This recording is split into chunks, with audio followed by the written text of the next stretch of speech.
Hello everyone, welcome back. तो आज हम लोग ज्योमेट्री का बोर्ड पेपर सॉल्व करने वाले हैं। तो चलो हम लोग ज्योमेट्री का बोर्ड पेपर सॉल्व करते हैं और ये जो पेपर है वो पूरा हम लोग एक वीडियो में ही सॉल्व कर लेंगे। ओके, जैसे कि आप लोग को पता है कि हमने अलजेब्रा का बोर्ड पेपर भी एक ही वीडियो में यानी कि वन शॉट में हमने सॉल्व कर लिया था, वैसे ही हम लोग ज्योमेट्री का भी ये जो बोर्ड पेपर है मार्च 2020 का, ये भी हम लोग एक वीडियो में सॉल्व कर लेंगे। ओके, तो चलो स्टार्ट करते हैं। तो यहाँ पे देखो, जैसे कि आप लोग को पता होगा कि ज्योमेट्री का जो पेपर है इसका जो मार्क्स है वो कितना है, 40 है, यानी कि 40 मार्क्स का आता है ये ज्योमेट्री का पेपर और आपको 2 आवर्स मिलते हैं इस पेपर को लिखने के लिए। ओके, अब यहाँ पे देखो, सबसे पहले तो आपको पता है जैसे कि आपका सिलेबस तो रिड्यूस हुआ है, यानी कि आपके सिलेबस में कुछ कुछ जो टॉपिक्स है या कुछ कुछ जो चैप्टर्स है वो रिड्यूस हो गए। तो ये जो पेपर है ये मार्च 2020 का पेपर है और तब सिलेबस कुछ भी रिड्यूस नहीं हुआ था। पूरी बुक आई थी, ज्योमेट्री की पूरी बुक आई थी मतलब कि पूरा सिलेबस था उनको। और तो फिर ये जो हमारा पेपर है यानी कि ये जो बोर्ड पेपर है इसमें ऐसे भी कुछ क्वेश्चंस होंगे जो हमको नहीं करने हैं, या तो टेंशन मत लेना आप। मुझे पता है कि कौन से क्वेश्चंस हमको करने हैं, कौन से क्वेश्चंस नहीं करने हैं, मैं आपको बताती जाऊंगी। तो जो भी क्वेश्चंस ऐसे हैं जो हमारे सिलेबस में नहीं है तो हम वो बिल्कुल भी नहीं करेंगे, ठीक है। तो आपका टाइम पास तो मैं बिल्कुल भी नहीं कराऊंगी। तो चलो स्टार्ट करते हैं। तो क्वेश्चन नंबर 1A स्टार्ट करेंगे। क्वेश्चन नंबर 1A क्या होता है आपको पता ही होगा, हाँ, MCQ होता है। Very good. तो ये क्वेश्चन नंबर 1A होता है MCQ। 4 MCQs आते हैं आपको और आपको चारों MCQ सॉल्व करने हैं। तो चलो स्टार्ट करते हैं फर्स्ट वन से। फर्स्ट वन क्या है, देखो फर्स्ट वन हमारे सिलेबस में है, ठीक है। जो सिलेबस में नहीं होंगे वो हम लोग नहीं करेंगे, आप टेंशन मत लेना। क्या बोला है, out of the following which is the Pythagorean triplet, यानी कि हमको बताना है, हमारे पास देखो 4 ऑप्शंस है, हमको बताना है कि इस 4 ऑप्शंस में से कौन सा ट्रिपलेट जो है वो क्या है, पाइथागोरियन ट्रिपलेट है। तो आपको पाइथागोरियन ट्रिपलेट तो पता ही होगा। अगर आपको पाइथागोरियन ट्रिपलेट नहीं पता है तो आपने क्या किया है अब तक, देखो मैं बताती हूँ अगर आपको नहीं पता है। तो यहाँ पे देखो पाइथागोरियन ट्रिपलेट मतलब क्या, देखो ट्रिपलेट मतलब क्या, ट्रिपलेट मतलब कलेक्शन ऑफ 3 नंबर। 3 नंबर का जब कलेक्शन लेते हैं तो उसको ट्रिपलेट बोलते हैं। अब पाइथागोरियन ट्रिपलेट मतलब क्या, कि अगर सपोज करो कि हमारे पास 3 नंबर है ना, तो अगर हमको क्या मिलता है, लार्जेस्ट नंबर जो है, ध्यान से सुनना, अभी मैं कॉन्सेप्ट एक्सप्लेन कर रही हूँ, ध्यान से सुनो। जो लार्जेस्ट नंबर है उसका जो स्क्वायर है दैट इज इक्वल टू, हमको किसके इक्वल मिलता है, that is equal to what, sum of square of remaining 2 number। Okay, that is equal to what, sum of square of remaining 2 number। यानी कि अगर ऐसा कुछ मिलता है तो मतलब वो ट्रिपलेट क्या हो जाएगा, पाइथागोरियन ट्रिपलेट हो जाएगा। यानी कि देखो ट्रिपलेट मतलब कलेक्शन ऑफ 3 नंबर्स, तो 3 नंबर्स हमारे पास है। तो अगर हमको क्या मिलता है कि जो लार्जेस्ट नंबर है उसका जो स्क्वायर है that is equal to sum of square of remaining 2 numbers, ऐसा अगर मिलता है तो मतलब वो ट्रिपलेट पाइथागोरियन ट्रिपलेट है। जैसे कि यहाँ पे देखो ये जो ऑप्शन बी में जो हमारा ट्रिपलेट है ना, ये हमारा पाइथागोरियन ट्रिपलेट है, यानी कि 3, 4, 5 ये हमारे पाइथागोरियन ट्रिपलेट है। वाई बताती हूँ, यहाँ पे देखो जो ट्रिपलेट हमने लिया है, यानी कि कौन सा ट्रिपलेट, 3, 4, 5। अब यहाँ पे देखो इसमें लार्जेस्ट नंबर कौन सा है, लार्जेस्ट नंबर है 5, तो 5 का स्क्वायर करो, कितना मिलेगा, 5 का स्क्वायर होता है 25, बरोबर। इसको दे दो इक्वेशन नंबर 1।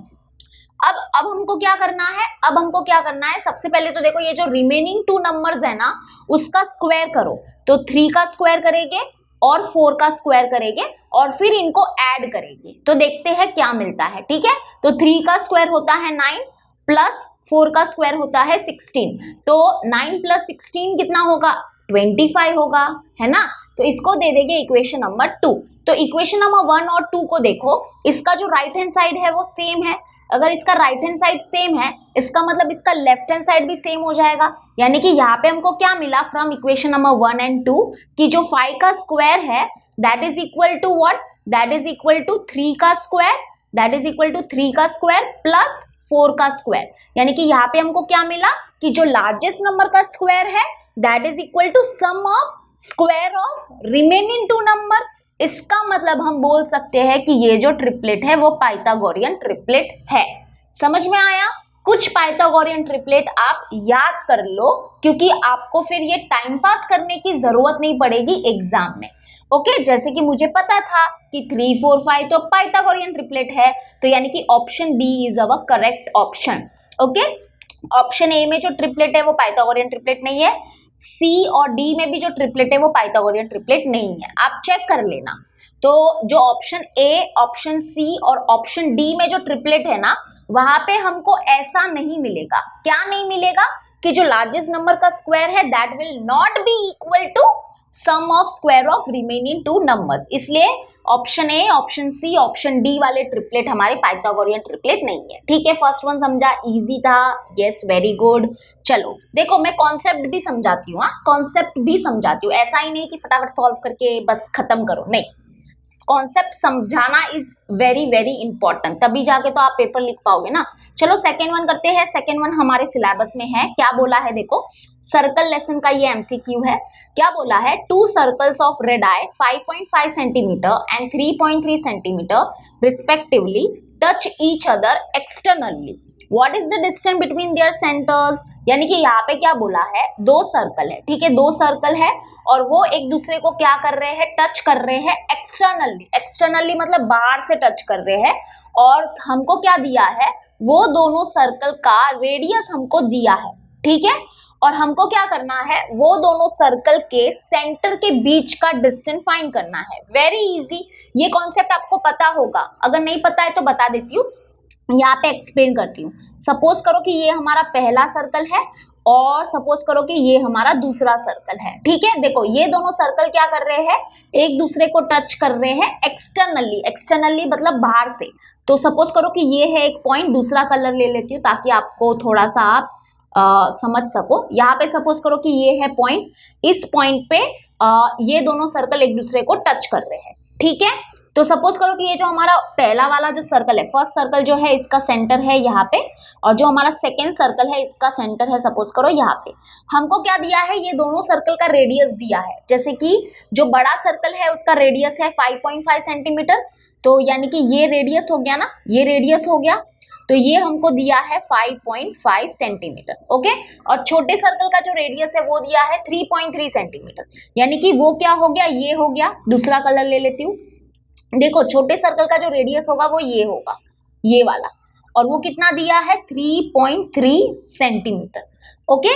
तो हमको क्या करना है, ये दोनों सर्कल जो है उनके सेंटर के बीच में क्या डिस्टेंस होगा वो फाइंड करना है। तो वेरी सिंपल, यहाँ पे हम लोग क्या करेंगे, जो हमारा फर्स्ट सर्कल है और जो हमारा सेकेंड सर्कल है इनके रेडियस को हम लोग ऐड करेंगे, तो हमको क्या मिल जाएगा, वो दोनों सर्कल के सेंटर के बीच का डिस्टेंस मिल जाएगा, है ना। पता है ना आपको ये कॉन्सेप्ट। यानी कि हम क्या करेंगे, जो फर्स्ट सर्कल है इसका रेडियस क्या है 5.5 और जो सेकेंड सर्कल है इसका रेडियस है 3.3, ओके। तो बस इसको ऐड करो, ऐड करो, तो 5 + 3 होगा 8, पॉइंट के नीचे पॉइंट आना चाहिए, हमेशा याद रखना, और 5 + 3 होगा अगेन 8, यानी कि 8.8 सेंटीमीटर इज अवर आंसर, यानी कि option C is our answer, okay. तो एक चीज यहाँ पे याद रखना, यहाँ से एक कॉन्सेप्ट समझ में आता है कि अगर दो सर्कल एक दूसरे को टच कर रहे हैं एक्सटर्नली मतलब बाहर से, तो अगर हमको वो दोनों सर्कल के सेंटर का बीच का डिस्टेंस निकालना है तो हमको क्या करना पड़ेगा, वो दोनों सर्कल के रेडियस को ऐड करना पड़ेगा, ठीक है। समझा यहाँ पे कौन सा कॉन्सेप्ट यूज हुआ,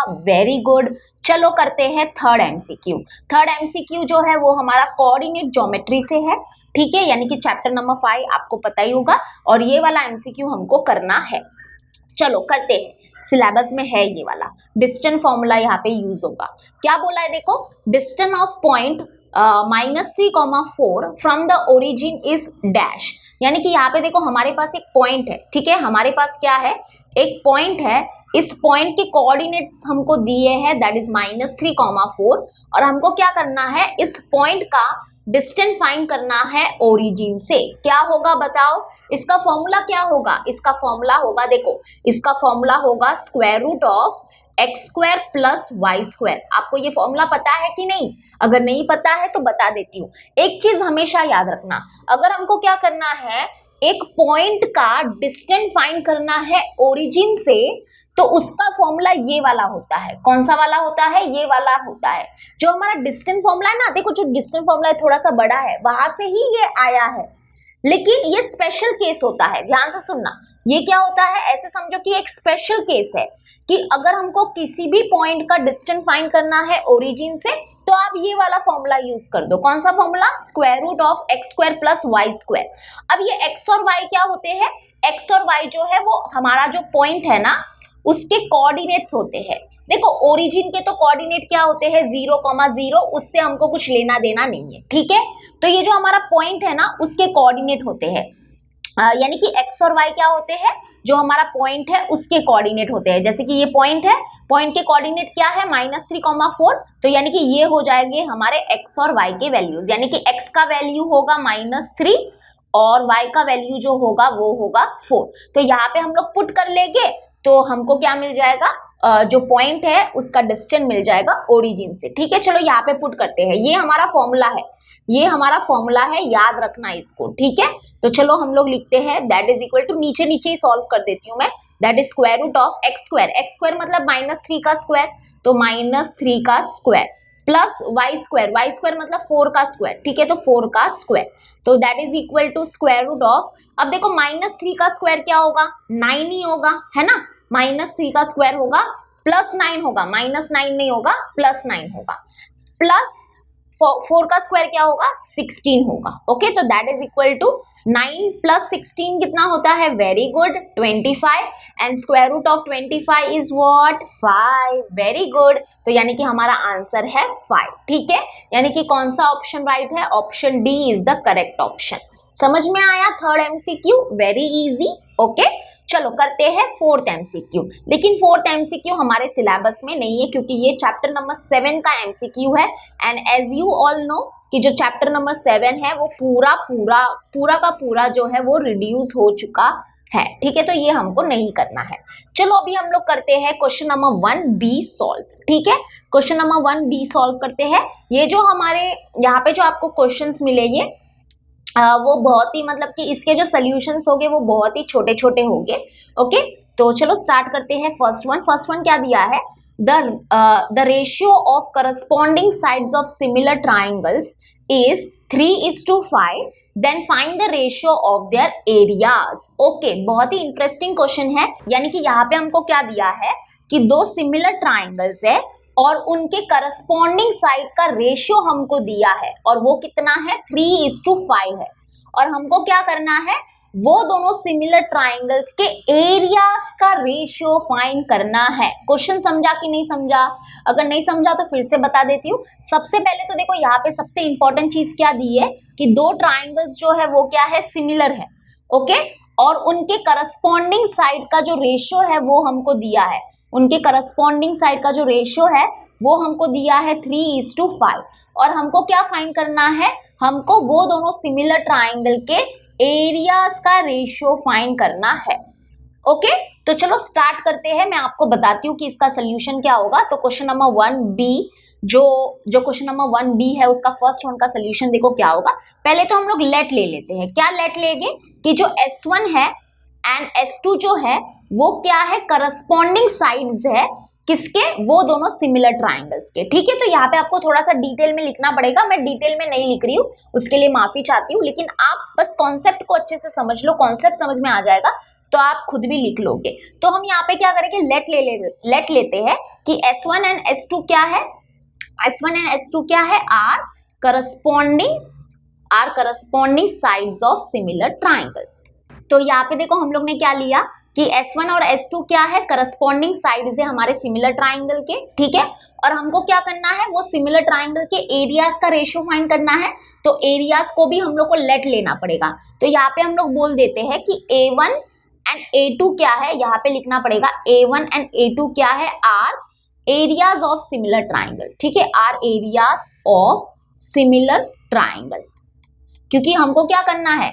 वो सिमिलर ट्राइंगल के एरियाज का रेशियो फाइंड करना है, तो एरियाज को भी तो लेट लेना पड़ेगा ना, ठीक है।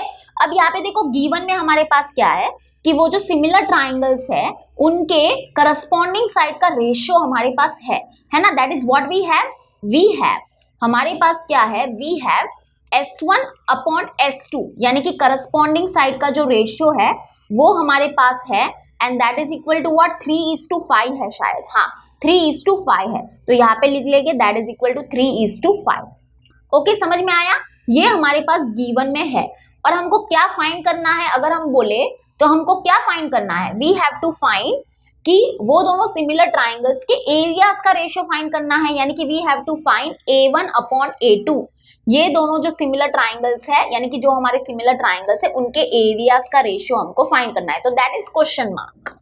तो समझ में आया, गिवन और टू फाइंड। ओके, अब मतलब कि अभी कैसे फाइंड करेंगे, तो बहुत ही सिंपल है। यहाँ पे जो कॉन्सेप्ट यूज होगा वो कौन सा कॉन्सेप्ट यूज होगा, theorem of areas of similar triangle वाला। ओके, कौन सा कॉन्सेप्ट यूज होगा मैं यहाँ पे लिख देती हूँ ताकि आपको याद आ जाए। तो हम यहाँ पे लिख देंगे bye theorem of areas of similar triangle. आपको पता है क्या ये कॉन्सेप्ट क्या है? अगर नहीं पता है तो रुको मैं बताती हूँ, टेंशन मत लो आप। तो यहाँ पे देखो, ये कॉन्सेप्ट अगर हमको यूज करना है ना, तो इसकी पहली शर्त क्या होती है कि वो दोनों मतलब कि जो ट्राइंगल्स है ना वो क्या होने चाहिए, सिमिलर होने चाहिए, वरना हम लोग ये वाला कॉन्सेप्ट यूज नहीं कर पाएंगे। ठीक है, तो ये जो theorem of areas of similar triangle है, ये जो कॉन्सेप्ट है ये हमको क्या बोलता है कि जब भी दो ट्राइंगल्स क्या होंगे, सिमिलर होंगे, तो उनके एरियाज का जो रेशियो होगा ना, उनके एरियाज का जो रेशियो होगा that is equal to what, ratio of square of their corresponding sides. तो यहाँ पे देखो, जो हमारे सिमिलर ट्राइंगल्स है उनके करस्पॉन्डिंग साइड्स क्या है, S1 और S2 है, हमने ही तो लिए है, तो यहाँ पे आ जाएगा S1² / S2²। तो ये है हमारा कॉन्सेप्ट। क्या कॉन्सेप्ट है कि अगर दो ट्राइंगल्स क्या है, सिमिलर है, तो उनके एरियाज का जो रेशियो होगा that is equal to what, ratio of square of their corresponding sides. ठीक है, समझ में आया? बस यहाँ पे अभी वैल्यूज को पुट करेंगे और हमको हमारा आंसर मिल जाएगा। बहुत ही सिंपल है। अब यहाँ पे देखो, इसको हम लोग आगे फर्दर सॉल्व करते हैं। तो यहाँ पे क्या होगा, ये इसको इक्वल टू करके देखो, यहाँ पे हम लोग क्या लिख सकते हैं, इसको क्या कर सकते हैं हम लोग, ऐसे लिख सकते हैं S1/S2 का होल स्क्वायर, है ना। हमने क्या किया, ये जो दो स्क्वायर था उसको होल स्क्वायर में कन्वर्ट कर दिया, तो दैट इज इक्वल टू, यहाँ पे देखो S1/S2 हमारे पास है, S1/S2 कितना है, 3/5, तो यहाँ पे आ जाएगा 3/5 द होल स्क्वायर। ठीक है, हमने क्या किया, यहाँ पे इसकी वैल्यू पुट कर दी जो गिवन में दी थी, तो यानी कि 3/5 द होल स्क्वायर हो गया, दैट इज इक्वल टू, अब देखो ये जो स्क्वायर है, यहाँ पे रुको मैं एक्सप्लेन करती हूँ आपको, एक मिनट। हाँ, तो यहाँ पे देखो, ये जो स्क्वायर है वो 3 को भी मिलेगा और 5 को भी मिलेगा, तो 3 का स्क्वायर होता है 9 और 5 का स्क्वायर कितना होता है 25, यानी कि ये है हमारा आंसर। यानी कि जो सिमिलर ट्राइंगल्स हैं उनके एरियाज का जो रेशियो है that is equal to 9:25। Okay, this is our answer. I hope आपको समझ में आ गया होगा। चलो करते हैं नेक्स्ट वन। तो नेक्स्ट वन हमको देखो क्या दिया है, सेकेंड वन करेंगे, और सेकेंड वन जो है वो हमारे सिलेबस में है। ठीक है, यहाँ पे ये जो सेकेंड वन है ना, ये हमारे चैप्टर नंबर 2 का क्वेश्चन है।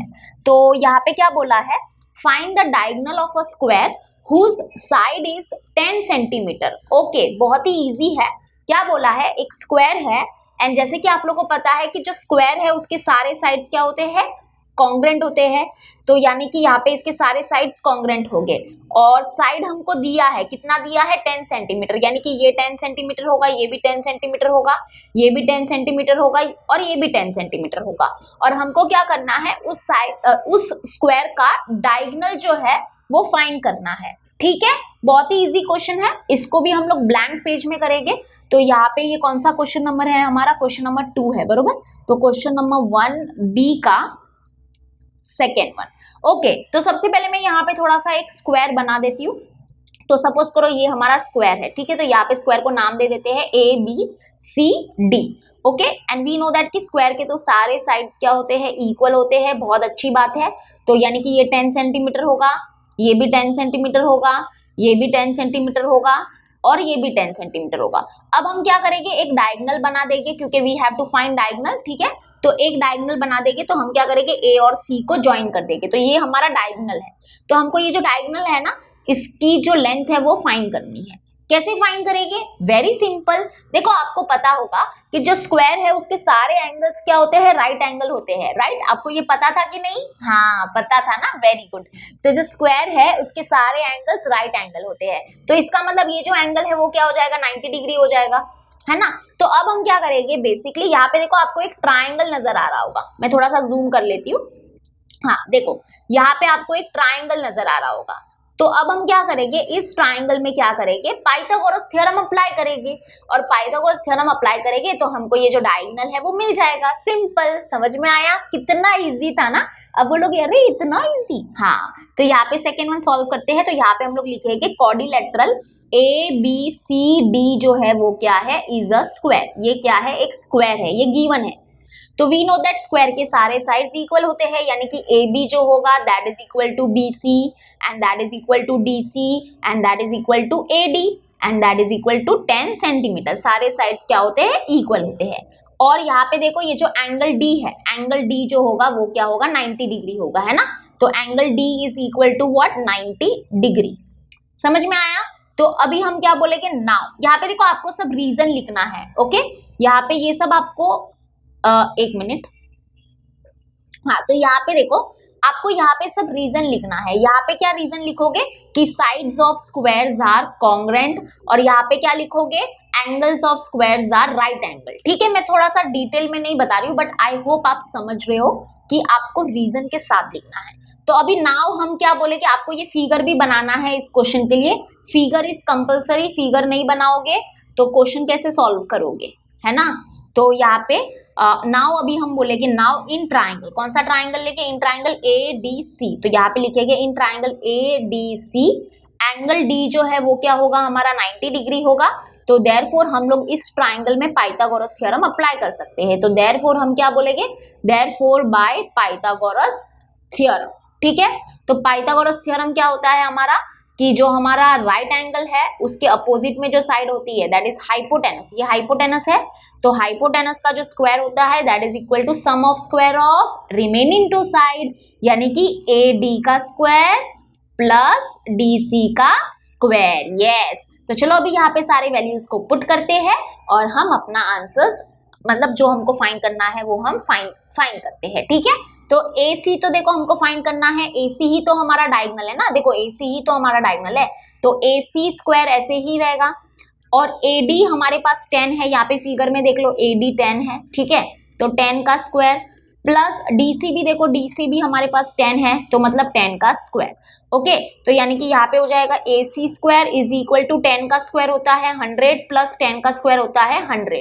That is AC square is equal to 10 plus 10, sorry 10 plus 10 बोल रही हूँ, 100 प्लस 100। 100 प्लस 100 को देखो हम लोग ऐसे भी लिख सकते हैं, दैट इज 2 इंटू 100 भी लिख सकते हैं, है ना? ये समझा कि नहीं समझा? अगर नहीं समझा तो रुको यहाँ पे एक्सप्लेन करती हूँ। जैसे कि देखो A प्लस A को हम लोग क्या लिख सकते हैं, 2A लिख सकते हैं कि नहीं? हाँ, तो फिर 100 प्लस 100 को हम क्या लिख सकते हैं, 2 इंटू 100 लिख सकते हैं। अब ऐसा क्यों लिख रहे हैं, क्योंकि आपको आगे पता चलेगा, ये थोड़ा सा इजी होगा हमारे लिए। देखो 100 प्लस 100 क्या होता है, वैसे अगर आप लोग देखोगे तो 100 प्लस 100 होता है 200, और अगर आप लोग यहाँ पे इसको भी देखोगे, इसको मल्टीप्लाई करो, 2 इंटू 100 मतलब व्हाट, 200 ही होता है। तो मतलब आंसर तो 200 ही आ रहा है ना, बस लिखने का तरीका अलग है। ओके, तो अब क्या होगा, देखो हमको AC फाइंड करना है ना, तो ये स्क्वायर हटाना पड़ेगा। तो हम क्या करेंगे, बोथ साइड स्क्वायर रूट लेंगे, तो taking square root on both side. ठीक है, हम लोग ने क्या किया, दोनों तरफ स्क्वायर रूट ले लिया। तो अब क्या होगा, ये square root cancel, that is AC is equal to, अब यहाँ पे देखो ये जो स्क्वायर रूट है वो 2 को भी मिलेगा और 100 को भी मिलेगा, तो स्क्वायर रूट ऑफ 2 तो स्क्वायर रूट ऑफ 2 ही रहता है। Okay, into square root of 100 क्या हो जाता है, 10 हो जाता है ना? ये समझा कि नहीं? अगर ये नहीं समझा तो यहाँ पे बताती हूँ। देखो ये जो स्क्वायर रूट है ना वो दोनों को मिलेगा, दोनों को मिलेगा मतलब रूट 2 को भी मिलेगा और रूट 100 को भी मिलेगा। ओके, यानी कि सॉरी, ये जो स्क्वायर रूट है वो 2 को भी मिलेगा और 100 को भी मिलेगा, तो square root of 2 is square root of 2 ही रहेगा, और स्क्वायर रूट ऑफ 100 जो है वो हो जाएगा 10। दैट इज हमारा आंसर क्या होगा, AC is equal to what, root 2 into 10 मतलब क्या, 10 रूट 2। पहले हम लोग रैशनल नंबर लिखते हैं और फिर रूट वाला नंबर लिखते हैं, दैट इज फिर इरेशनल नंबर लिखते हैं। तो AC जो है that is equal to 10 root 2 centimetre, यानी कि जो हमारा स्क्वायर है जो हमारा स्क्वायर है उसका जो डायगोनल है, यानी कि यहाँ पे लिख देते हैं diagonal of a square is 10√2 centimetre. Okay, this is our answer. I hope आपको समझ में आ गया होगा ये पूरा क्वेश्चन। तो चलो अभी हम लोग नेक्स्ट वन करते हैं। नेक्स्ट वन क्या दिया है? Next one is very interesting. ये साइक्लिक क्वाड्रिलेटरल के ऊपर मतलब साइक्लिक क्वाड्रिलेटरल के ऊपर ये क्वेश्चन है, और ये जो क्वेश्चन है वो हमारे चैप्टर नंबर 3 सर्कल का क्वेश्चन है। ठीक है, साइक्लिक क्वाड्रिलेटरल के रिलेटेड जितने भी क्वेश्चंस है वो आपको एग्जाम में जरूर आ सकते हैं, मतलब वो है और आ सकते हैं। तो साइक्लिक क्वाड्रिलेटरल के रिलेटेड कॉन्सेप्ट्स आप अपना क्लियर कर लो। ठीक है, चलो यहाँ पे देखते हैं थर्ड वन हमको क्या दिया है। थर्ड वन में क्या दिया है कि क्वाड्रिलेटरल ABCD जो है वो क्या है? साइक्लिक है, और हमको एंगल B दिया है 110 degree and we have to find the measure of angle D। Okay, तो सबसे पहले तो आपको साइक्लिक क्वाड्रिलेटरल पता होना चाहिए। अगर आपको साइक्लिक क्वाड्रिलेटरल नहीं पता तो आप ये क्वेश्चन कैसे करोगे, है ना बच्चा? तो यहाँ पे देखो, सबसे पहले मैं आपको साइक्लिक क्वाड्रिलेटरल बताती हूँ कि क्या होता है। यहाँ पे देखो, ऐसा क्वाड्रिलेटरल, ध्यान से सुनना, ऐसा क्वाड्रिलेटरल जिसके सारे जो वर्टाइसेस है वो कहाँ पे होते हैं? सर्कल के ऊपर होते हैं, तो उस क्वाड्रिलेटरल को हम बोलते हैं साइक्लिक क्वाड्रिलेटरल। ठीक है, समझ में आया? जैसे कि यहाँ पे देखो, सपोज करो कि मैं एक पहले तो सर्कल बना देती हूँ। ये हमारा सर्कल है, सर्कल इतना परफेक्ट नहीं बना है बट आई नो आप एडजस्ट कर लोगे। अब यहाँ पे देखो, मैं एक क्वाड्रिलेटरल बनाने वाली हूँ, और उस क्वाड्रिलेटरल के सारे जो वर्टाइसेस है, सारे वर्टाइसेस मतलब कितने वर्टाइसेस होते हैं क्वाड्रिलेटरल में? 4 वर्टाइसेस होते हैं, बरोबर। तो जो चारों वर्टाइसेस है वो अगर सेम सर्कल के ऊपर है तो मतलब वो क्वाड्रिलेटरल साइक्लिक क्वाड्रिलेटरल होता है। ठीक है, तो यहाँ पे देखो, यहाँ पे अभी मैं एक क्वाड्रिलेटरल बना रही हूँ, तो ये जो हमारा क्वाड्रिलेटरल है वो साइक्लिक क्वाड्रिलेटरल है। देखो, ये क्वाड्रिलेटरल ABCD, यहाँ पे देखो ये जो क्वाड्रिलेटरल है वो साइक्लिक क्वाड्रिलेटरल है। व्हाई? बिकॉज इस क्वाड्रिलेटरल के जो सारे वर्टाइसेस है वो कहाँ पे है? सेम सर्कल के ऊपर है, इसलिए हम बोल सकते हैं कि क्वाड्रिलेटरल ABCD जो है वो क्या है? Is cyclic. ठीक है, समझ में आया ये? ओके, अब देखो गिवन में हमारे पास क्या है, गिवन देख लेते हैं। गिवन में हमारे पास क्या है कि ये जो एंगल B है, ये एंगल B हमको दिया है 110 डिग्री, और हमको क्या फाइंड करना है? ये जो एंगल D है वो फाइंड करना है। कैसे फाइंड करेंगे? अरे बहुत ही सिंपल है। आपने साइक्लिक क्वाड्रिलेटरल का थ्योरम देखा है कि नहीं? थ्योरम ऑफ साइक्लिक क्वाड्रिलेटरल पता है कि नहीं? अगर नहीं पता है तो बता देती हूँ। जो हमारा साइक्लिक क्वाड्रिलेटरल थ्योरम है वो क्या बोलता है कि जो भी क्वाड्रिलेटरल क्या होते हैं? साइक्लिक होते हैं, तो उसके जो अपोजिट एंगल्स है ना वो सप्लीमेंट्री होते हैं। तो यहाँ पे देखो, ये जो एंगल B है और ये जो एंगल D है ये तो अपोजिट एंगल है ना। अपोजिट मतलब क्या? अपोजिट मतलब सामने सामने, जैसे कि मैं आपके सामने हूँ, आप मेरे सामने हो, तो हम अपोजिट है ना। तो यहाँ पे देखो, साइक्लिक क्वाड्रिलेटरल थ्योरम क्या बोलता है कि जो अपोजिट एंगल्स होते हैं वो क्या होते हैं? सप्लीमेंट्री होते हैं। तो यहाँ पे एंगल B और एंगल D क्या है? अपोजिट एंगल है, तो वो सप्लीमेंट्री हो गए। सप्लीमेंट्री हो गए इसका मतलब क्या कि ये दोनों एंगल का जो एडिशन है, ये दोनों एंगल का जो एडिशन है वो क्या होगा? किसके इक्वल होगा? 180 डिग्री के इक्वल होगा। और यहाँ पे रीजन लिख देना। रीजन में क्या लिखोगे आप लोग? Theorem of cyclic quadrilateral. ठीक है, साइक्लिक क्वाड्रिलेटरल थ्योरम हमको ये बताता है। ओके, अब देखो, अब वैल्यूज को पुट करो। एंगल B है 110 डिग्री, तो इसके नीचे 110 लिखोगे, प्लस एंगल D तो हमको फाइंड करना है इक्वल टू 180 डिग्री, तो यानी कि angle D is equal to 180 degree, और ये जो प्लस 110 है यहाँ पे शिफ्ट हो जाएगा, तो ये हो जाएगा माइनस 110। ठीक है, तो that is equal to 180 minus 110 कितना होगा? वेरी गुड, 70 होगा, यानी कि 70 डिग्री। तो यानी कि एंगल D कितना हो जाएगा? 70 डिग्री हो जाएगा। तो एंगल D हमको मिल गया।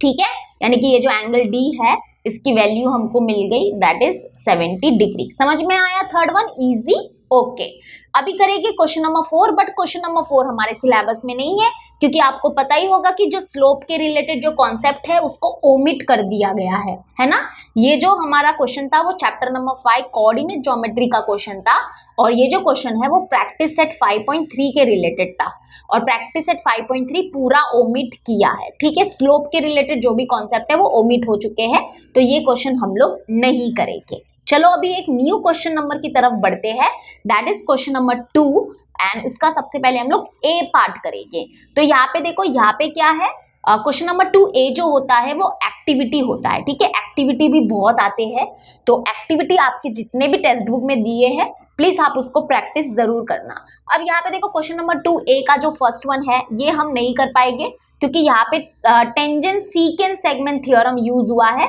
एंड एज यू नो कि टेंजेंट सीकेंट सेगमेंट थ्योरम जो है ये हमको ओमिट किया गया है, तो ये हमको बिल्कुल भी नहीं करना है, ठीक है। तो एक्टिविटी 1 हम नहीं कर पाएंगे। चलो एक्टिविटी नंबर 2 करते हैं and that is very interesting activity. और एक्टिविटी 2 जो है ये ट्रिगो की एक्टिविटी है। ओके चलो रेडी हो, ठीक है चलो करते हैं। तो यहाँ पे देखो क्या बोला है, ट्रिगोनोमेट्री। इसका नाम सुन के ये ना बच्चे थोड़े से ऐसे हलबल कर लेते, मतलब हलबल कर देते बोल रही हूँ, मतलब हिल जाते हैं, थोड़ा सा उनको डर लग जाता है। टेंशन मत लो, इजी है। यहाँ पे देखो क्या बोला है, if sec theta is equal to 25/7 then find the value of tan theta. Okay, यानी कि हमको क्या दिया है, sec थीटा दिया है और हमको tan थीटा की वैल्यू फाइंड करनी है। तो यहाँ पे देखो ये तो एक्टिविटी है, तो आपको घबराने की जरूरत नहीं है, आपको कुछ स्टेप्स तो दिए रहेंगे, आपको सिर्फ बॉक्स को फिल करना है। ओके तो चलो हम लोग बॉक्स को साथ साथ में फिल करेंगे। तो यहाँ पे देखो सोल्यूशन स्टार्ट हो चुका है। सोल्यूशन में सबसे पहले तो यहाँ पे क्या लिखा है, 1 + tan square theta is equal to sec square theta. ये पता था कि नहीं आपको? यहाँ पे देखो, यहाँ पे ये जो है ना, यहाँ पे मैं बॉक्स में इसको पहले तो बंद कर देती हूँ। ये क्या है, हमारी ट्रिगो की आइडेंटिटी है, आपको पता है कि नहीं है। 1 + tan स्क्वायर थीटा थोड़ा सा ब्लर है, उसके लिए माफी चाहती हूँ, बट आई होप आपको समझ में आ रहा होगा। 1 + tan square theta is equal to sec square theta. ये क्या है, ये हमारी ट्रिगो की एक आइडेंटिटी है, आपको शायद पता होगा। This is what, this is trigonometric identity. और ये वाली आइडेंटिटी क्यों यूज की, बहुत ही सिंपल लॉजिक है भाई।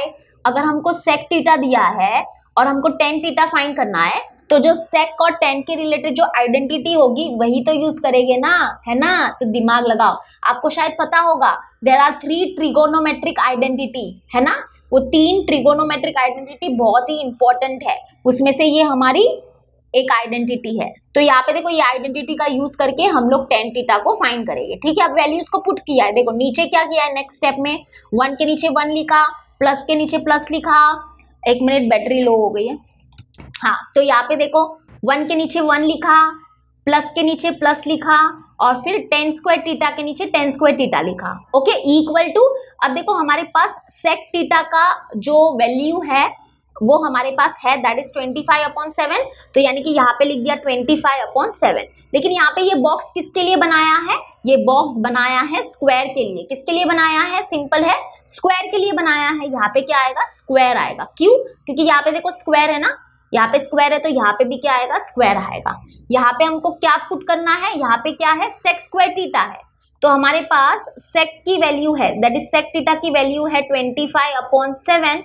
तो इसका मतलब sec स्क्वायर थीटा जो होगा that is equal to what, 25/7 the whole square. तो वही यहाँ पे लिखा है, ठीक है, ये समझ में आया। ओके अभी नेक्स्ट में क्या किया गया है, वो जो ब्रैकेट है उसको ओपन किया गया है। ओके बताती हूँ, रुको। अब यहाँ पे देखो नेक्स्ट स्टेप ये है हमारा। अब यहाँ पे देखो ये जो 1 है वो कहाँ पे गायब हो गया, तो ये 1 जो है ना वो हम लोग राइट हैंड साइड में शिफ्ट करेंगे। ओके बताओगी, टेंशन मत लो। उसके पहले देख लो, यहाँ पे tan स्क्वायर थीटा है तो इसके नीचे tan स्क्वायर थीटा है, इक्वल टू। अब ये ब्रैकेट को ओपन किया गया है। देखो ये जो स्क्वायर है वो न्यूमरेटर को भी मिलेगा, डिनोमिनेटर को भी मिलेगा। तो 25 का स्क्वायर होता है 625 और 7 का स्क्वायर होता है 49। ओके माइनस, और यहाँ पे इस बॉक्स में क्या होगा, इस बॉक्स में आएगा 1। ओके इस बॉक्स में क्या आएगा, 1 आएगा, क्योंकि ये जो +1 है वो यहाँ पे शिफ्ट हो जाएगा, तो ये -1 हो गया। ठीक है, समझा। ओके नेक्स्ट स्टेप में अभी क्या किया गया है, क्रॉस मल्टीप्लाई किया गया है। यहाँ पे देखो ये क्रॉस मल्टीप्लाई हुआ है, मैं यहाँ पे समझाती हूँ। 625/49 -1 है, क्रॉस मल्टीप्लाई करो, क्या मिलेगा आपको, 625 और 49 × 1 क्या होगा, 49 × 1 होगा 49 अपॉन क्या होगा, नीचे आ जाएगा 49। तो यहाँ पे देखो ये क्रॉस मल्टीप्लाई किया है, ये सेम स्टेप है जो मैंने आपको एक्सप्लेन करके बताया। अब यहाँ पे क्या होगा, नेक्स्ट क्या होगा, तो नेक्स्ट क्या किया है, 625 को माइनस किया है 49 में, सॉरी 49 को मतलब माइनस किया है 625 से। तो नेक्स्ट क्या किया गया है, 625 - 49 किया गया है। ठीक है, तो 625 -49 करेंगे हम लोग, तो यहाँ पे ये हो गया 15 और यहाँ पे ये हो गया 1, यानी कि 11 हो जाएगा और ये हो जाएगा 5। तो 15 -9 करेंगे तो मिलेगा 6, 11 -4 करेंगे तो हमको मिलेगा क्या मिलेगा 7 मिलेगा। ओके, और यहाँ पे आ जाएगा 5, यानी कि 576। ठीक है, यानी कि ये दोनों को माइनस किया तो हमको क्या मिला 576 मिला, और अपॉन में क्या है 49 है तो 49 लिख दिया। ठीक है, तो देयरफॉर अभी लास्ट में क्या लिखा है, tan theta is equal to, ऊपर बॉक्स दिया है, अपॉन डिनोमिनेटर में है 7 और रीजन के लिए क्या लिखा है, बाय टेकिंग स्क्वायर रूट्स। यानी कि यहाँ पे देखो फाइनली ये जो tan थीटा है उसकी वैल्यू हमको मिल जाएंगी। लेकिन कैसे मिली, अरे बहुत ही सिंपल है। अब यहाँ पे देखो, यहाँ पे क्या था हमारा, यहाँ पे जो हमारा लेफ्ट हैंड साइड था वहां पे क्या था, tan स्क्वायर थीटा था। क्या था, tan स्क्वायर थीटा था, यानी कि tan स्क्वायर थीटा की वैल्यू हमको मिल गई है। क्या मिली है, यहाँ पे लिख देती हूँ, tan स्क्वायर थीटा की वैल्यू हमको मिली है 576 अपॉन 49। लेकिन हमको तो किसकी वैल्यू फाइंड करनी थी, tan थीटा की वैल्यू फाइंड करनी थी। तो मतलब ये स्क्वायर को हटाने के लिए हमको क्या करना पड़ेगा, बोथ साइड स्क्वायर रूट लेना पड़ेगा। तो चलो हमने बोथ साइड क्या किया, स्क्वायर रूट ले लिया। तो ये स्क्वायर रूट हो गया कैंसिल, दैट इज यहाँ पे बचा tan थीटा, तो यहाँ पे आ गया tan थीटा। अब यहाँ पे देखो ये जो स्क्वायर रूट है वो दोनों को मिलेगा मतलब न्यूमरेटर को भी मिलेगा, डिनोमिनेटर को भी मिलेगा। तो यहाँ पे देखो स्क्वायर रूट ऑफ 576 कितना होता है, 24 होता है। ये याद कर लो, अगर आपको नहीं पता तो बता देती हूँ, स्क्वायर रूट ऑफ 576 होता है 24। इसको आप लोग याद कर लो, कहीं पे लिख लो, क्योंकि आपको इतना टाइम नहीं मिलेगा कि आप स्क्वायर रूट सॉल्व करते बैठोगे। ठीक है, कुछ कुछ याद करना पड़ता है। तो 24 और अपॉन स्क्वायर रूट ऑफ 49 क्या हो जाएगा 7, यानी कि हमारा आंसर है 24 अपॉन 7। ठीक है, तो यहाँ पे आएगा 24, इस बॉक्स में आएगा 24 और अपॉन 7 तो ऑलरेडी लिखा है। तो this is our activity. I hope आपको समझ में आ गया होगा। ओके, चलो अभी हम लोग क्या करेंगे, अभी हम लोग थर्ड वन करते हैं। तो यहाँ पे देखो ये एक्टिविटी है और इसका अभी हम लोग ये थर्ड वन कर रहे हैं। तो यहाँ पे देखो ये जो थर्ड वन है बहुत ही इंटरेस्टिंग है। यहाँ पे आपको क्या करना है, ये एक्टिविटी को कंप्लीट करना है। अगर आप लोग एक्टिविटी थोड़ा सा देखोगे तो यहाँ पे माइनर आर्क, मेजर आर्क क्या होता है, वो सब आपको पता होना चाहिए, तभी जाके आप ये एक्टिविटी को सॉल्व कर पाओगे। अगर आपको माइनर आर्क, मेजर आर्क क्या होता है नहीं पता, तो ये एक्टिविटी आपके हाथ से निकल जाएगी और आप नहीं कर पाओगे। लेकिन टेंशन मत लो, मैं आपको अच्छे से बताऊंगी। ठीक है, लेकिन यहाँ पे देखो बहुत बच्चों को है ना आर्क नहीं पता है, आर्क क्या होता है वो भी नहीं पता। तो मैं पहले आपको थोड़ा सा आर्क समझा देती हूँ, आर्क क्या होता है समझा देती हूँ, और एंगल क्या होता है वो भी समझा देती हूँ। ठीक है, क्योंकि अगर आपको आर्क और एंगल के बीच में क्या डिफरेंस है वो नहीं पता तो ये एक्टिविटी खाक सॉल्व करोगे आप, है ना। तो पहले बता देती हूँ, उसके बाद हम लोग एक्टिविटी सॉल्व कर देंगे। ठीक है, चलेगा ना, हाँ चलेगा। आप तो खुश हो जाओगे कि हाँ चलो कॉन्सेप्ट समझ में आ रहा है थोड़ा थोड़ा, तो आपको ऐसा इंटरेस्टिंग मतलब ऐसे मजा आ रहा होगा, है ना। तो चलो पहले तो हम लोग आर्क को समझेंगे कि आर्क क्या होता है बच्चा। तो यहाँ पे देखो सबसे पहले मैं एक सर्कल बना देती हूँ, ये हमारा सर्कल है। ओके, तो यहाँ पे देखो सर्कल के सरकमफ्रेंस का जो पार्ट होता है, यानी कि ध्यान से सुनना, सर्कल के सरकमफ्रेंस का जो पार्ट होता है ना उसी को हम लोग आर्क बोलते हैं। जैसे कि यहाँ पे देखो मैं अभी आपको थोड़ा सा डिटेल में एक्सप्लेन करूंगी, तो थोड़ा सा ध्यान देना। ठीक है, ए रे कितना बहुत ही ठीक हो गया। यहाँ पे देखो जैसे कि ये सर्कल है and this is what circumference, है ना, ये हमारा सरकमफ्रेंस है। तो यहाँ पे देखो ये जो सर्कल के सरकमफ्रेंस का जो पार्ट होता है, मतलब कि सर्कल के सरकमफ्रेंस का जो हिस्सा होता है, इसको ही तो हम क्या बोलते हैं, आर्क बोलते हैं। तो बेसिकली ये क्या है, एक आर्क है, ये एक आर्क है। वैसे ही अगर आप लोग अदर साइड में देखोगे, अदर साइड मतलब क्या, यहाँ पे देखो ये जो है ना, ये जो है ये भी क्या है, ये भी तो एक आर्क है। ये भी क्या होगा, देखो जो मैं ग्रीन कलर में बना रही हूँ ना, ये भी तो क्या होगा, ये भी क्या होगा, एक आर्क ही होगा। ये भी क्या होगा, आर्क होगा। तो बेसिकली आर्क क्या है, आर्क क्या है कि जो सर्कल है उसके सरकमफ्रेंस का जो पार्ट होता है, सरकमफ्रेंस का जो हिस्सा होता है उसको आर्क बोलते हैं। जैसे कि ये देखो ये सर्कल है, तो यहाँ पे देखो ये क्या है, ये हमारा एक आर्क है, दिस इज आर्क। ये क्या है, ये हमारा आर्क है। तो वैसे ही आप लोग अगर यहाँ पे देखोगे तो ये भी तो आर्क हुआ ना। रुको बताती हूँ, दूसरे कलर से बताती हूँ आपको। तो वैसे ही ध्यान दो, वैसे ही अगर आप लोग देखोगे तो ये भी तो आर्क हुआ, ये भी क्या हुआ, ये भी एक बहुत बड़ा हमारा आर्क हुआ। तो ये भी आर्क हुआ। जो आपको ब्राउन कलर में दिख रहा है ये भी आर्क है, जो आपको ये ग्रीन कलर में दिख रहा है वो भी आर्क है। ठीक है, तो आर्क समझ में आया, आई होप आपको समझ में आ गया होगा।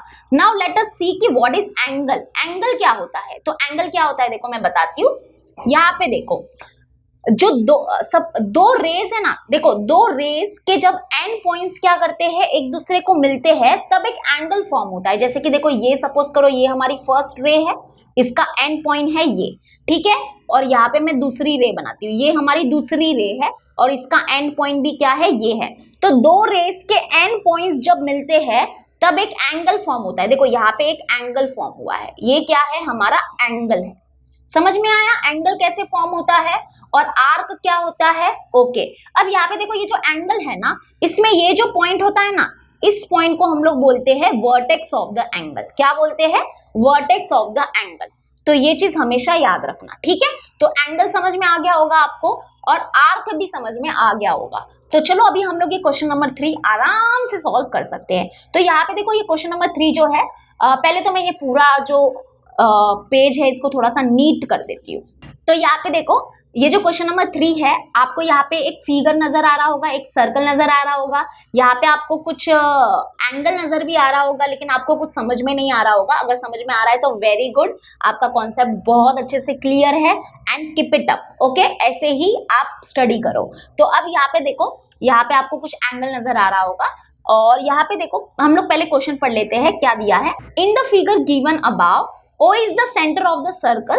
Using given information, complete the following activity. Okay, यहाँ पे क्या दिया है आपको, जैसे कि पता चल गया होगा कि ऊपर एक सर्कल दिया है और उस सर्कल का जो सेंटर है वो है O, और हमको क्या करना है, ये जो टेबल है उसको कंप्लीट करना है। तो चलो हम लोग थोड़ा सा टेबल को देखते हैं क्या दिया है। यहाँ पे देखो ये जो फर्स्ट कॉलम है वो है टाइप ऑफ आर्क का, यानी कि यू नो दैट कि there are two type of arc, that is minor arc and major arc. एक और एक आर्क होता है that is semi circular arc, लेकिन उसके बारे में डिस्कस नहीं किया है तो हम भी नहीं करेंगे। तो यहाँ पे टाइप ऑफ आर्क लिखा है that is minor arc, major arc. तो सबसे पहले तो ये समझ लो कि माइनर मतलब क्या होता है। माइनर मतलब छोटा, ओके, माइनर मीन्स व्हाट, छोटा, और मेजर मतलब बड़ा, ठीक है। ओके, अब ये सेकंड कॉलम जो है वो क्या है, name of the arc. Name of the arc का कॉलम है, यानी कि इस फिगर में देख के आप बताओ कि माइनर आर्क कौन सा है, उसका फिर हमको यहाँ पे नाम लिखना है, और उसके बाद इस फिगर में देख के बताओ कि मेजर आर्क कौन सा है और फिर हमको इसका नाम यहाँ पे लिखना है। ठीक है, समझ में आया? ओके, फिर नेक्स्ट और लास्ट कॉलम जो है वो किसका है, मेजर ऑफ द आर्क का। इसका मतलब क्या है कि ये जो माइनर आर्क है उसका मेजर क्या है, उसका मेजर क्या है, मतलब वो कितने डिग्री का है वो यहाँ पे लिखना है।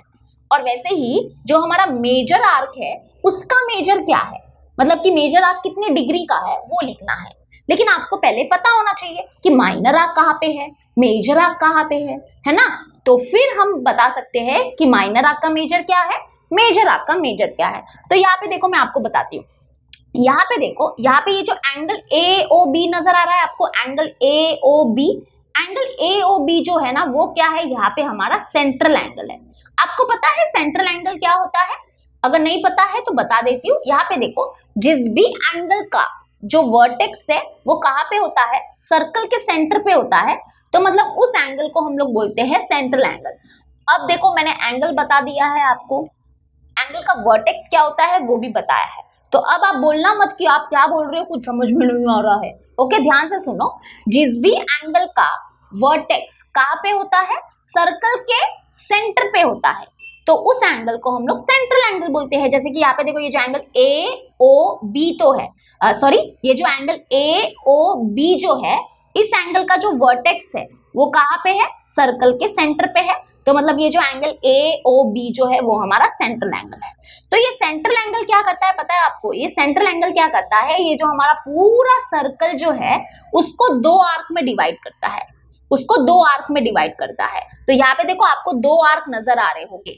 यहाँ पे ये जो सेंट्रल एंगल है उसने क्या किया, ये जो पूरा जो हमारा सर्कल है उसको दो आर्क में डिवाइड किया। जैसे कि यहाँ पे मैं बताती हूँ आपको, रुको यहाँ पे मैं आपको बताती हूँ। यहाँ पे देखो, एक ये वाला आर्क हो गया हमारा, एक ये वाला आर्क हो गया, और दूसरा आर्क हो जाएगा हमारा ये पूरा बड़ा वाला आर्क। ठीक है, तो इसको दूसरे कलर में हम लोग दिखाएंगे। तो यहाँ पे देखो ये दूसरा बड़ा वाला आर्क। तो सेंट्रल एंगल ने क्या किया, ये जो सर्कल है उसको दो आर्क में डिवाइड किया। एक है ये रेड कलर वाला आर्क और एक ये है पर्पल कलर वाला आर्क। ठीक है, तो यहाँ पे देखो ये जो रेड कलर वाला आर्क है ये होता है हमारा माइनर आर्क, क्योंकि ये छोटा आर्क है तो ये होता है हमारा माइनर आर्क। और यहाँ पे ये जो आप लोग ये पूरा बड़ा जो पर्पल कलर में जो आर्क देख रहे हो ये है हमारा कौन सा, ये है हमारा मेजर आर्क। क्या है, ये हमारा मेजर आर्क।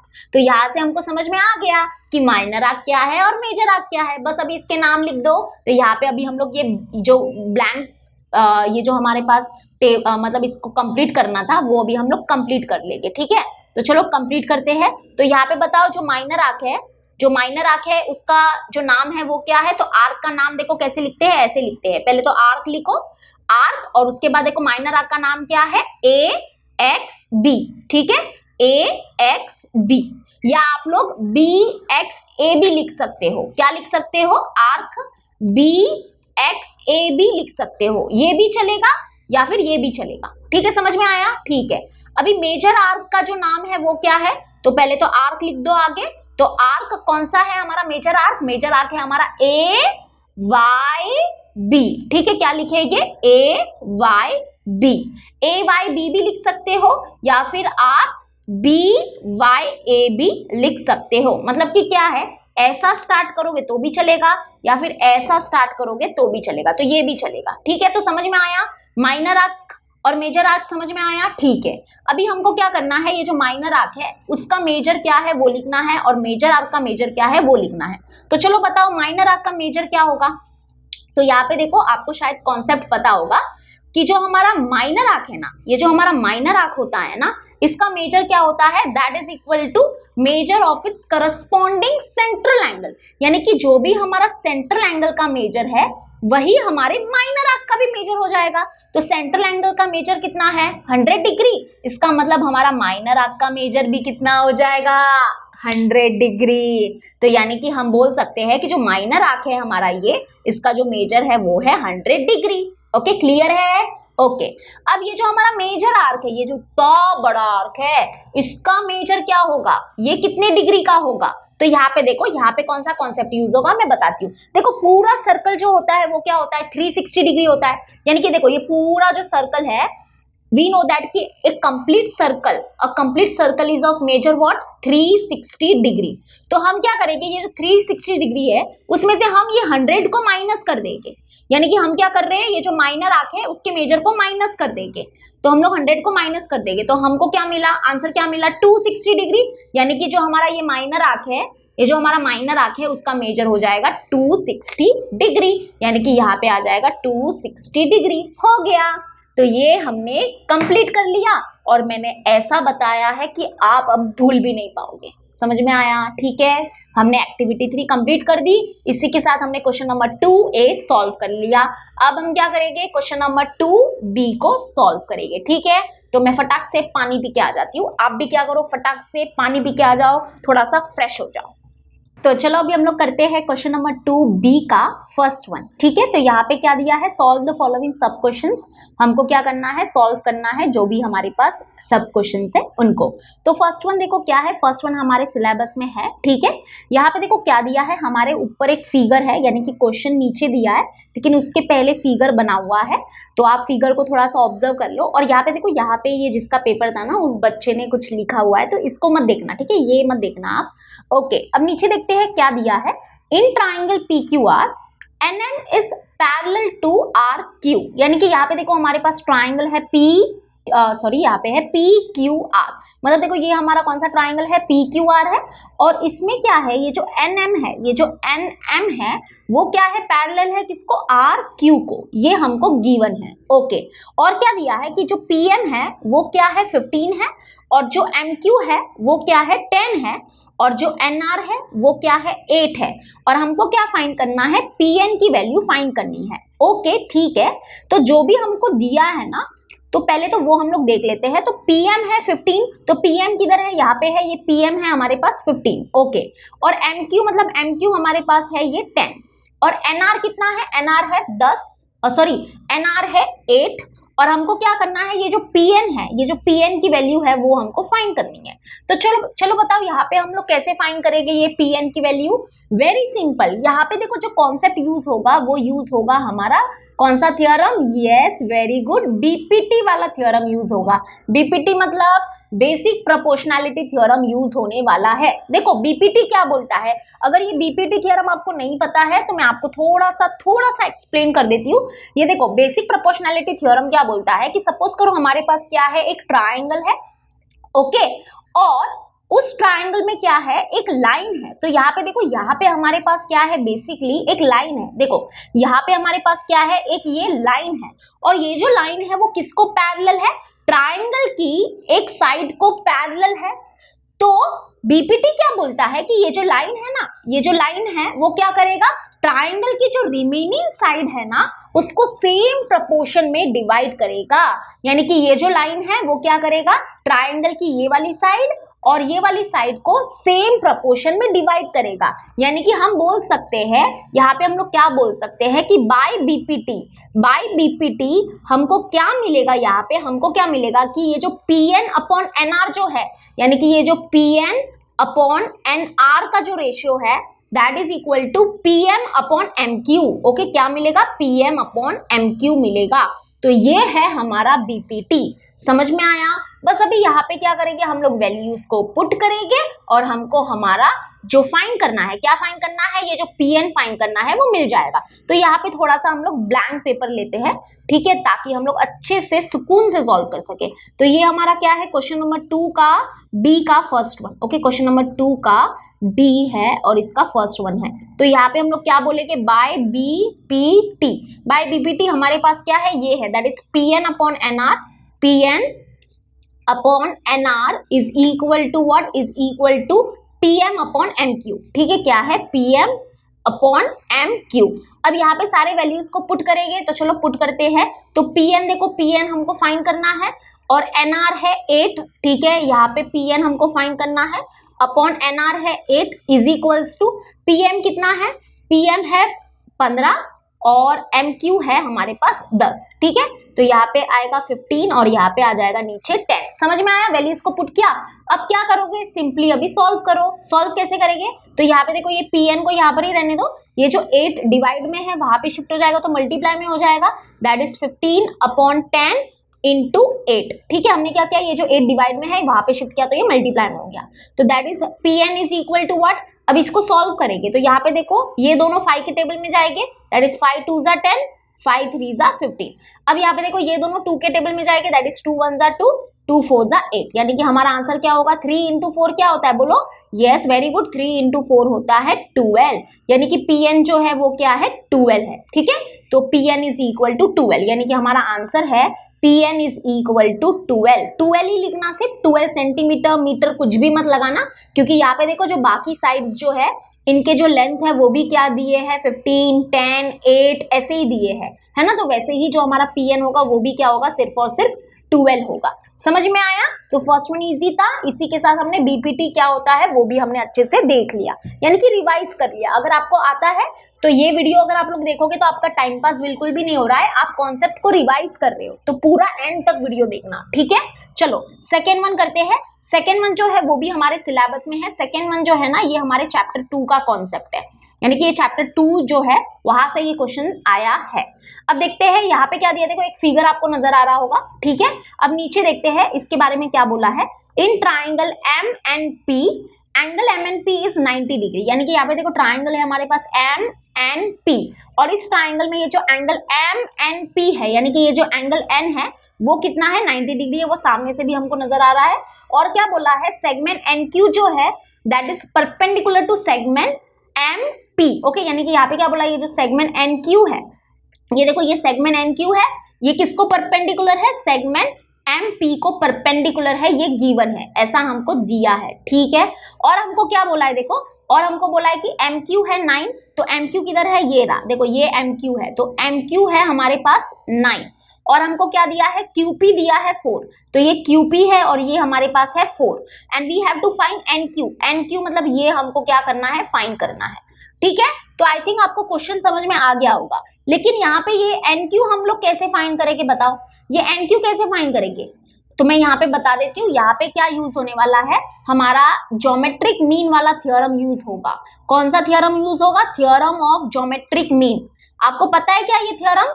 अगर आपको ये थ्योरम नहीं पता तो आप लोग ये क्वेश्चन नहीं कर पाओगे बच्चा, आपको ये थ्योरम पता होना चाहिए। ये थ्योरम देखो क्या है, पहले तो मैं बता देती हूँ कि ये थ्योरम मतलब कि कौन से ट्राइंगल में ये थ्योरम अप्लाई होता है और ये थ्योरम क्यों अप्लाई होता है। देखो बताती हूँ, यहाँ पे देखो हमारे पास क्या है, एक ट्राइंगल है, एक राइट एंगल ट्राइंगल है। बेसिकली यहाँ पे अगर आप लोग देखोगे, ये जो ट्राइंगल एम एन पी है वो क्या है, हमारा एक राइट एंगल ट्राइंगल है, बरोबर। और यहाँ पे देखो, यहाँ पे क्या है, एक सेगमेंट है, ये देखो ये क्या है, एक सेगमेंट है जो क्या है, परपेंडिकुलर है किसको, हाइपोटेनस को। ये हमारा हाइपोटेनस है ना, यहाँ पे देखो ये जो एमपी है वो क्या है, हाइपोटेनस है। तो यहाँ पे ये जो सेगमेंट एनक्यू है, ये जो सेगमेंट एनक्यू है वो क्या है, परपेंडिकुलर है किसको, हाइपोटेनस को।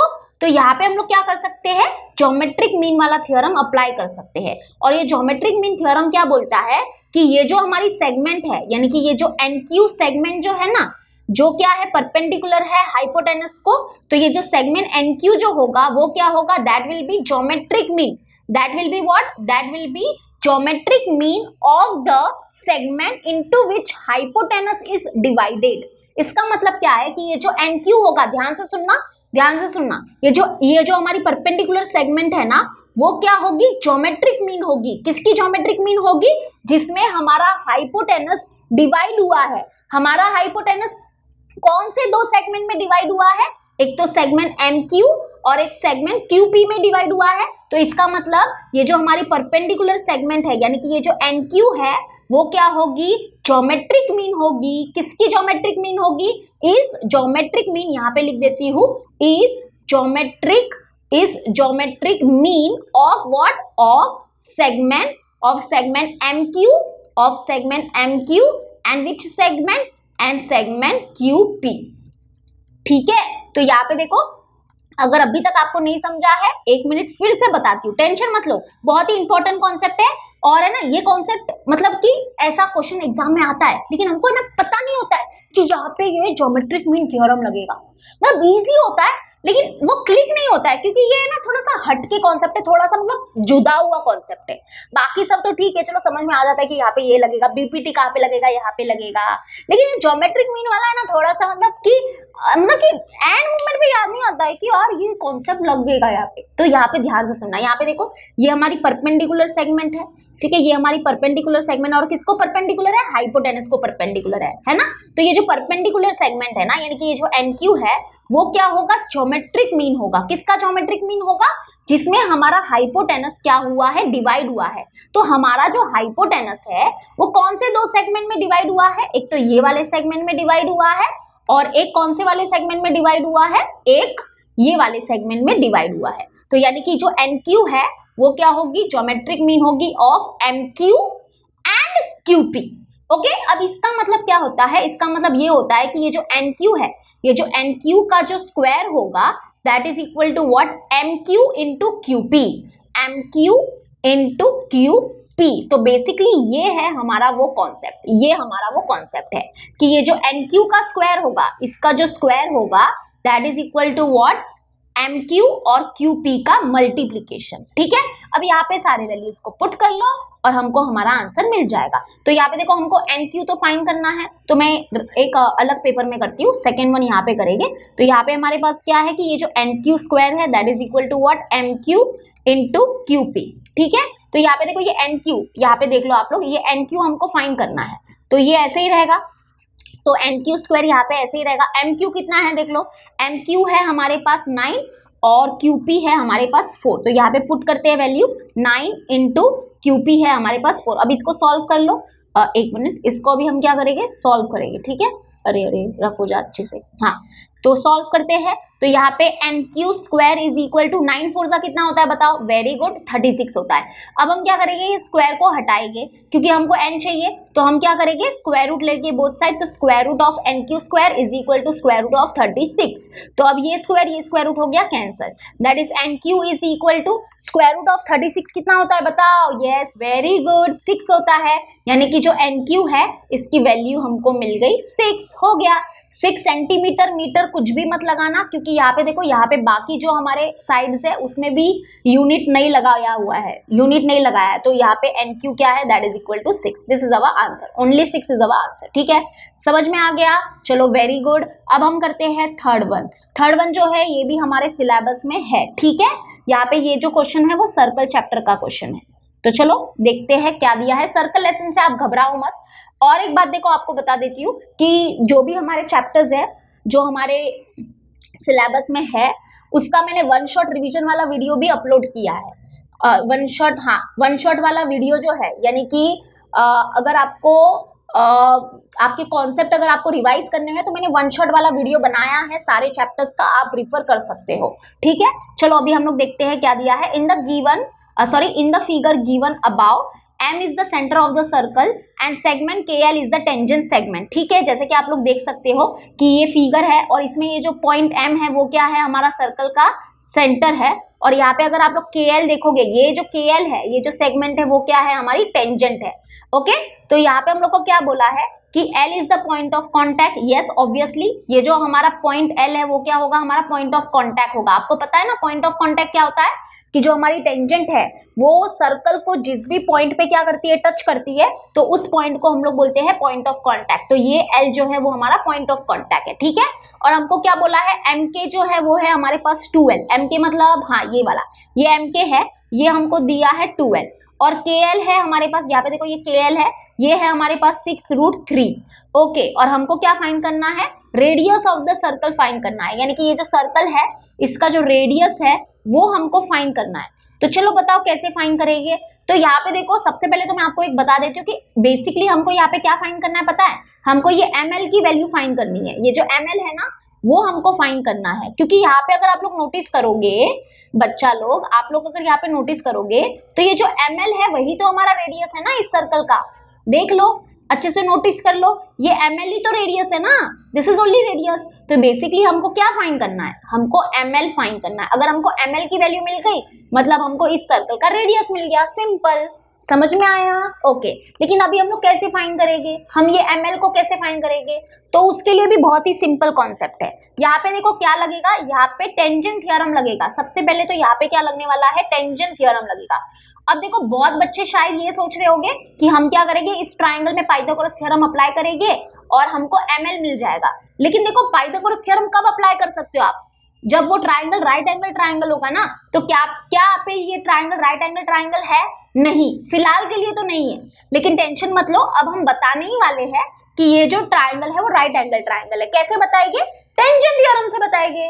आपको पता है टेंजेंट थ्योरम क्या होता है? नहीं पता? रुको बताती हूँ। टेंजेंट थ्योरम क्या बोलता है कि जो हमारी टेंजेंट होती है वो क्या होती है, परपेंडिकुलर होती है रेडियस को at the point of contact. इसका मतलब क्या है बता देती हूँ, इसका मतलब भी आपको नहीं पता, रुको रुको रुको बताती हूँ।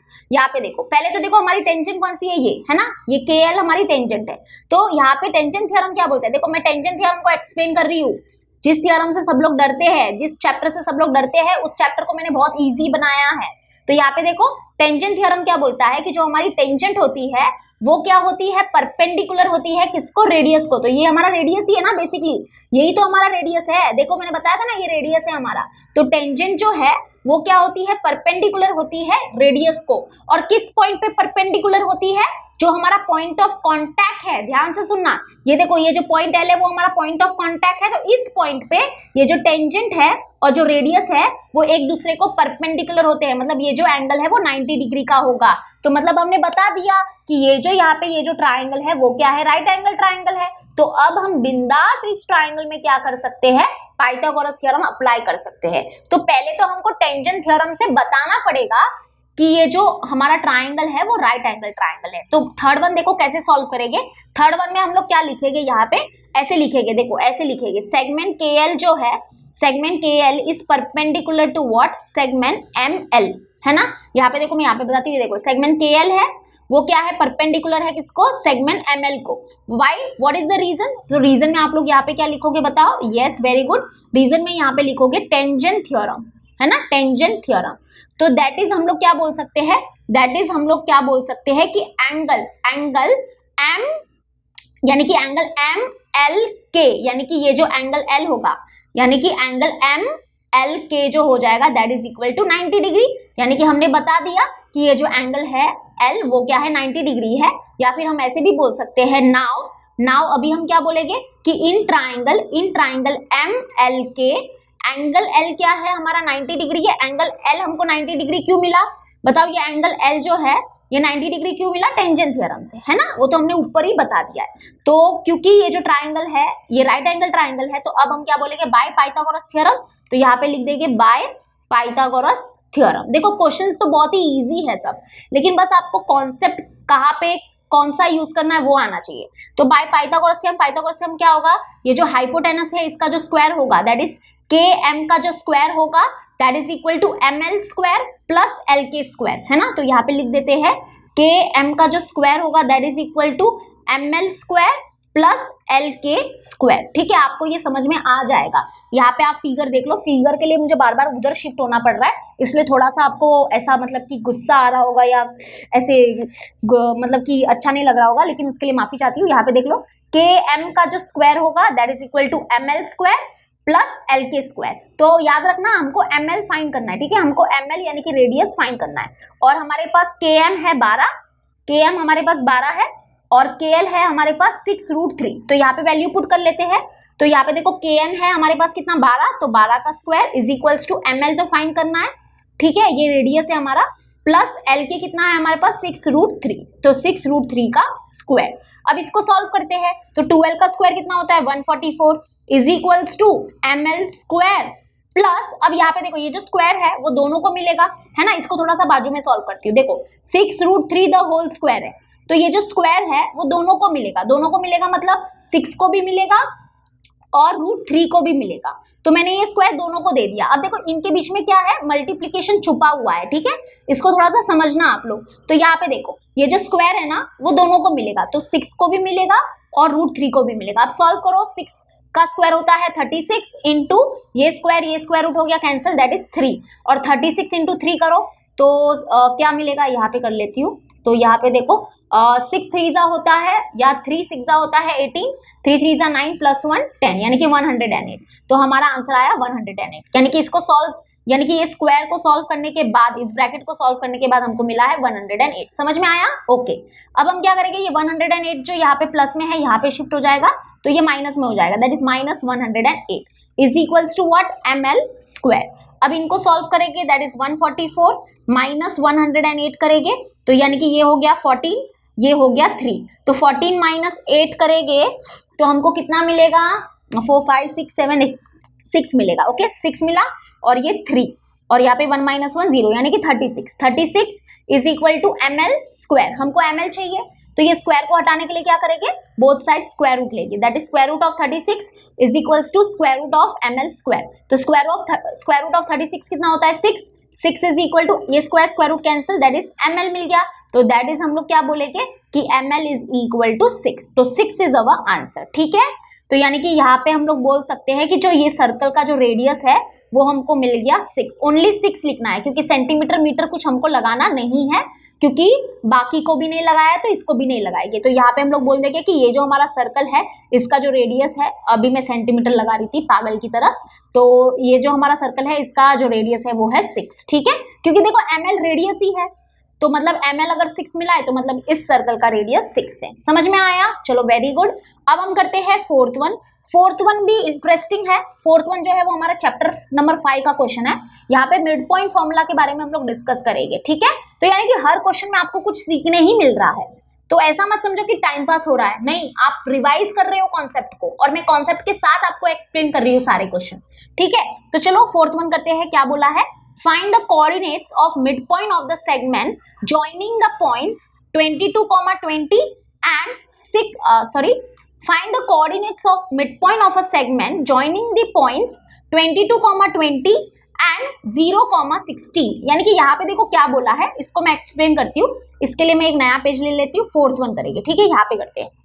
तो यहाँ पे क्या बोला है कि हमारे पास 2 पॉइंट है। ओके, हमारे पास 2 पॉइंट है और ये दोनों पॉइंट के कोऑर्डिनेट दिए हैं। सपोज करो एक पॉइंट है हमारा ए और ये है हमारा पॉइंट बी। जो पॉइंट ए है उसके कोऑर्डिनेट है 22, क्या है 22,20 ओके 22,20 है।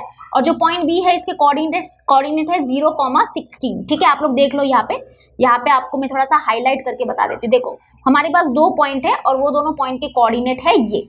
ओके, तो यहाँ पे हमको क्या बोला है कि ये दोनों पॉइंट को ज्वाइन करने वाली जो लाइन सेगमेंट है, ये दोनों पॉइंट को जो ज्वाइन करने वाली जो लाइन सेगमेंट है, इसका जो मिड पॉइंट होगा ना, इसका जो मिड पॉइंट होगा उसके कोऑर्डिनेट हमको फाइंड करने हैं। तो यहाँ पे सपोज करो ये पॉइंट एम है और ये पॉइंट एम क्या है, मिड पॉइंट है किसका, लाइन सेगमेंट ए बी का। तो इस पॉइंट के तो इस मिड पॉइंट के जो कोऑर्डिनेट्स है वो हमको क्या करने हैं, फाइंड करने हैं। समझ में आया क्वेश्चन? अगर नहीं समझ में आया तो फिर से पढ़ लो। क्या बोला है, find the coordinates of mid point of the segment joining the points 22,20 and 0,16। ठीक है, तो बेसिकली हमको क्या करना है, ये जो हमारे पास मिड पॉइंट है इस मिड पॉइंट के कोऑर्डिनेट्स हमको फाइंड करने हैं।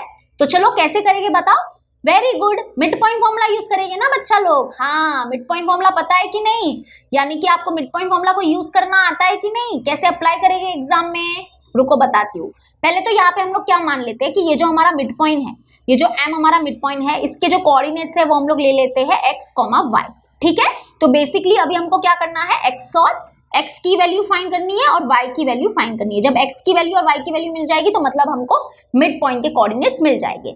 तो मिड पॉइंट फॉर्मूला क्या होता है, तो मिड पॉइंट फॉर्मूला क्या होता है कि जो हमारा मिड पॉइंट होता है ना, उसका जो x कोऑर्डिनेट होता है that is given by x1 plus x2 divide by 2।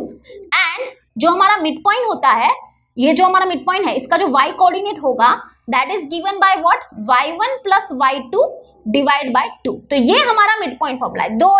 दो मतलब कि ऐसे समझो कि दो फॉर्मूलाज है, दो फॉर्मूलाज क्यों है, और ये दोनों फॉर्मूलाज का कनेक्शन है। ये जो है वो मिड पॉइंट के x कोऑर्डिनेट को फाइंड करने के लिए ये वाला फॉर्मूला है, और ये जो फॉर्मूला है वो किसका है, मिड पॉइंट के y कोऑर्डिनेट को फाइंड करने का फॉर्मूला है। समझ में आया? ठीक है, लेकिन अभी आपके मन में एक क्वेश्चन आ रहा होगा, ये x1 x2 y1 y2 क्या है? तो मैं बताती हूँ ना, टेंशन क्यों ले रहे हो। यहाँ पे देखो x1 x2 y1 y2 क्या है, तो ये जो हमारा पॉइंट A है ना, तो इसके जो कोऑर्डिनेट है वो हो जाएंगे x1 y1, और ये जो हमारा पॉइंट B है ना, इसके जो कोऑर्डिनेट है वो हो जाएंगे x2, y2। ठीक है, तो ये बेसिकली हमारे x1 y1 x2 y2 है। तो अभी वैल्यूज को पुट करो और मिड पॉइंट के जो कोऑर्डिनेट्स है उसको फाइंड करो। चलो करते हैं साथ में मिलके। ओके, मुझे कोई अच्छा कलर चाहिए, लेकिन मुझको अच्छा कलर दिख रहा नहीं है, मतलब छोड़ो अभी क्या बोलूं मैं।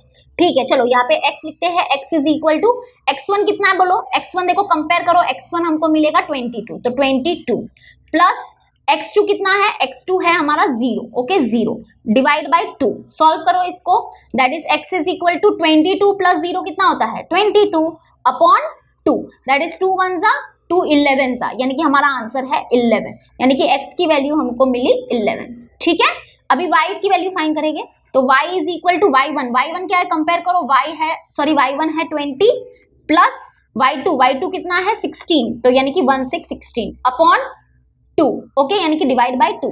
तो that is y is equal to 20 plus 16 कितना होता है 36, दैट इज 36 अपॉन 2, यानी कि y इज इक्वल टू 2 1 जा 2, 2 1 जा 2, 1 बचेगा, 2 8 जा 16, यानी कि y की वैल्यू हमको मिली 18। ओके, यानी कि जो हमारा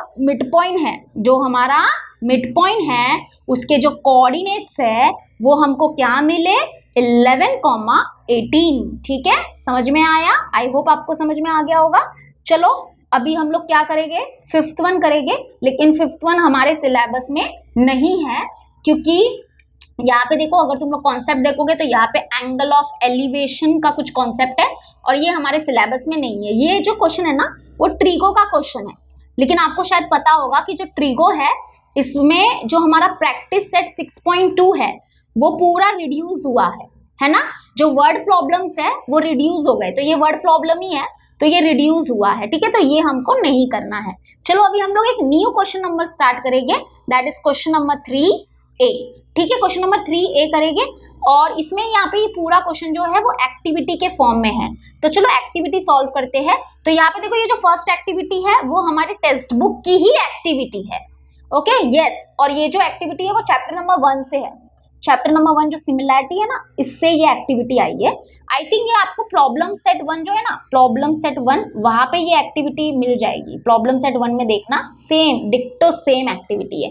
ठीक है, चलो देखते हैं। यहाँ पे देखो आपको फिगर बना हुआ नजर आ रहा होगा, तो इसके नीचे लिखा है इंफॉर्मेशन इसकी, तो यानी कि फिगर दूसरे पेज में है, इंफॉर्मेशन दूसरे पेज में है। तो जो स्ट्रगल है वो बहुत ही रियल होने वाला है, क्योंकि बार बार अप डाउन करना पड़ेगा। चलो देखते हैं क्या दिया है। एक मिनट, थोड़ा सा मैं जूम इन कर लेती हूँ तो दोनों चीज हमारे सामने आ जाएगी, लेकिन छोटा पड़ जाएगा ना, कोई बात नहीं। चलो यहाँ पे देखो क्या बोला है, यहाँ पे मैं बता देती हूँ। थोड़ा सा जूम तो करना ही पड़ेगा, नहीं तो बच्चों को दिखेगा कैसे। यहाँ पे क्या बोला है, इन द गिवन फिगर, यहाँ पे देख लो, in the given figure x is any point in the interior of the triangle. ठीक है, यहाँ पे देखो मैं बताती हूँ। यहाँ पे क्या दिया, देखो ये जो x है ना, x क्या है, x एक पॉइंट है, और कहाँ पे है, ट्राइंगल के अंदर पॉइंट है। आपको देखो दो ट्राइंगल नजर आ रहे होंगे, एक तो बड़ा ट्राइंगल नजर आ रहा होगा, एक बड़ा ट्राइंगल नजर आ रहा होगा।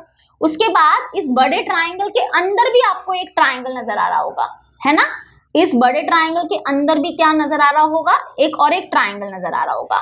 तो यहाँ पे देखो ये जो पॉइंट x है वो क्या है, is in the interior of the triangle, यानी कि वो क्या है, दोनों ट्राइंगल के अंदर पॉइंट है, यानी कि x क्या है, x is any point in the interior of the triangle. समझ में आया इतना? ओके। अब क्या बोला है, point x is join to the vertices of triangle. Okay, यानी कि यहाँ पे क्या बोला है कि ये जो हमारा पॉइंट x है, ये जो हमारा पॉइंट x है वो क्या कर रहा है, ट्राइंगल के जो वर्टाइसेस है उसको क्या कर रहा है, ज्वाइन कर रहा है। तो वैसे तो आपको ये समझ में आ ही गया होगा, यहाँ पे देख लो, अगर नहीं समझ में आया तो बता ही देती हूँ। यहाँ पे देखो ये जो पॉइंट x है वो ट्राइंगल के वर्टेक्स को ज्वाइन कर रहा है। यहाँ पे देखो ट्राइंगल का वर्टेक्स है और यहाँ पे भी ये ट्राइंगल का वर्टेक्स है, तो ये जो पॉइंट x है वो दोनों ट्राइंगल के वर्टाइसेस को ज्वाइन कर रहा है, बरोबर। फिर यहाँ पे आ जाओ, ट्राइंगल, ये देखो ये जो हमारा पॉइंट x है वो क्या कर रहा है, ट्राइंगल के इस वर्टेक्स को भी ज्वाइन कर रहा है, इस वर्टेक्स को भी ज्वाइन कर रहा है।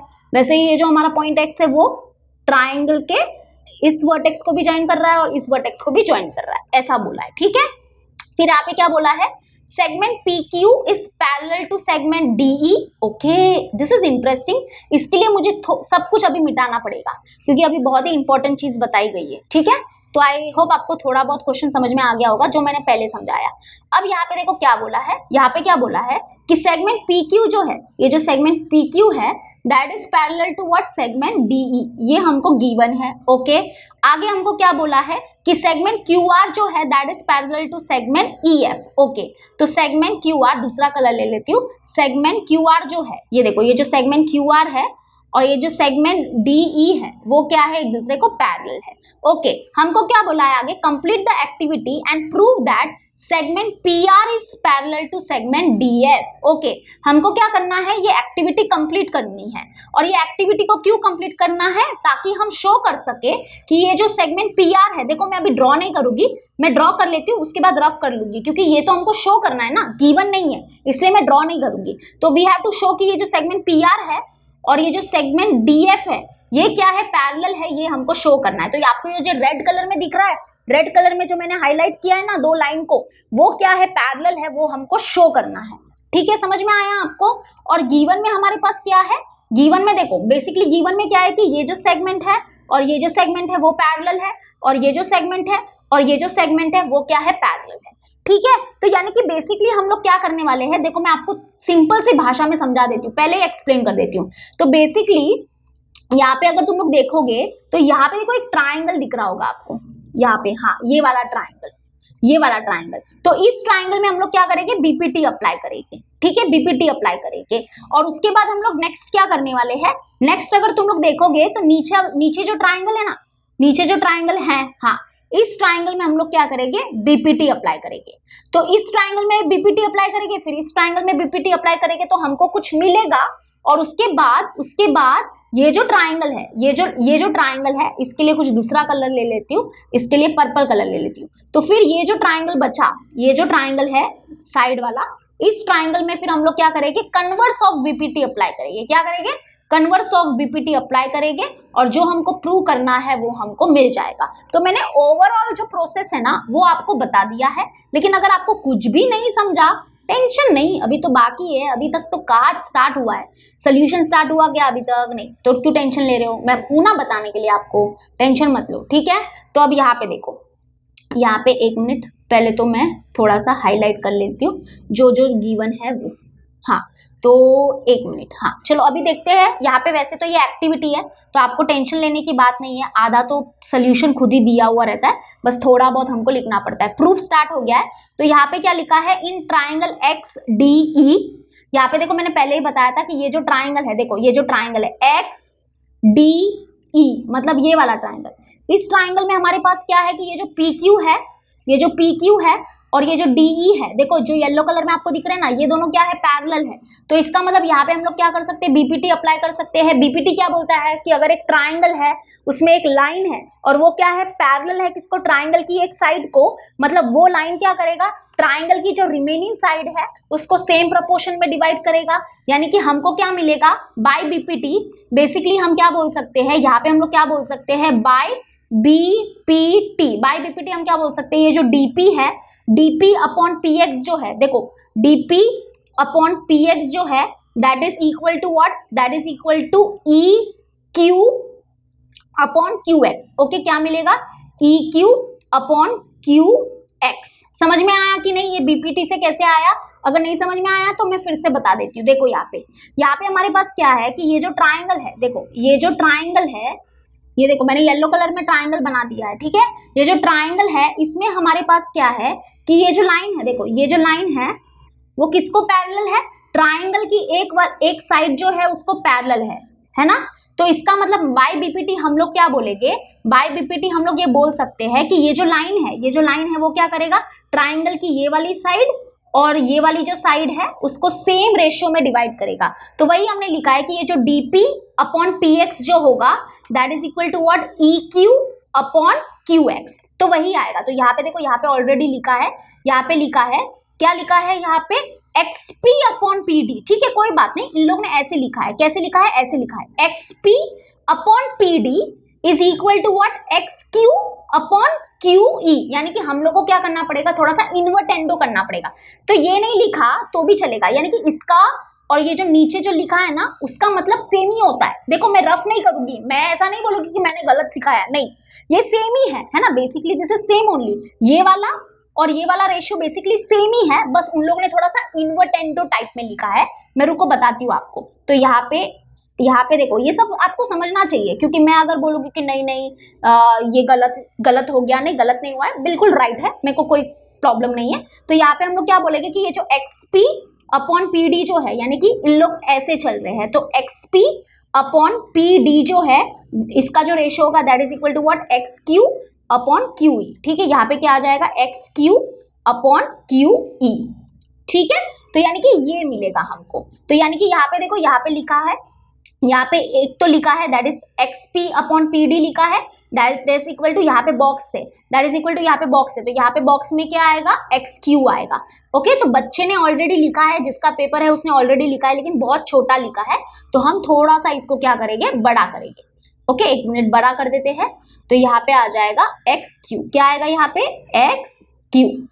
ठीक है, यहाँ पे देखो दिख नहीं रहा है, 1 मिनट, मुझे कुछ मैं बाहर लिख देती हूँ। ठीक है, चलेगा ना, बाहर लिखूंगी तो, हाँ 1 मिनट, यहाँ पे मैं बाहर लिख देती हूँ, दैट इज एक्स क्यू। और यहाँ पे देखो रीजन के लिए लिख दिया है, रीजन के लिए क्या लिखा है, बेसिक प्रोपोर्शनैलिटी थ्योरम, और इसको दे दिया है इक्वेशन नंबर 1। ठीक है, इसको देखो, अरे कहा गया, हाँ इसको दे दिया है इक्वेशन नंबर 1। ओके, नेक्स्ट, तो सबसे पहले कौन सा ट्रायंगल यूज किया पता चला, उसमें क्या किया, बीपीटी अप्लाई किया। अब नेक्स्ट कौन सा ट्रायंगल यूज करेंगे, जो मैंने आपको बोला है, नेक्स्ट अभी कौन सा ट्रायंगल यूज करेंगे, ये वाला ट्रायंगल, नीचे वाला ट्रायंगल। ठीक है, तो मैं पहले उसके लिए ये सब रफ कर देती हूँ, ये सब रफ कर देती हूँ, ताकि हम लोग एक नई शुरुआत कर सके फिर से।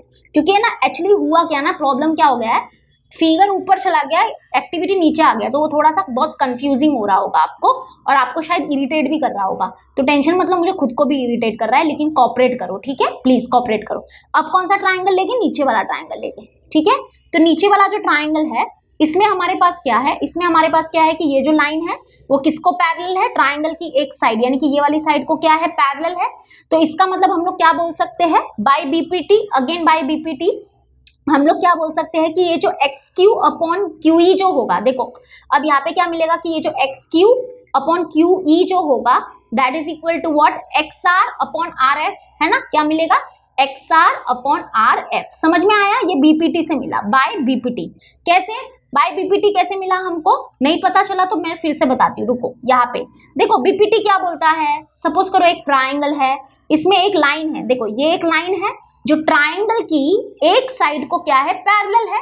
तो बाय बीपीटी हम लोग क्या बोल सकते हैं कि ये जो लाइन है वो ट्राइंगल की जो दो रिमेनिंग साइड है, मतलब ये वाली साइड और ये वाली साइड, उसको क्या करेगा, सेम रेशियो में डिवाइड करेगा। इसका मतलब X Q upon Q E का जो रेशियो होगा that is equal to X R upon R F. Okay, R F आएगा, सॉरी यहाँ पे आर ई लिख दिया है मैंने, आर एफ आएगा। Okay, R F. समझ में आया? तो यही यहाँ पे आएगा। तो चलो यहाँ पे हम लोग लिखते हैं, वही लिखा है in triangle x E F हमारे पास क्या है, हमारे पास क्या है, ये जो क्यू आर जो है that is parallel to what, E F.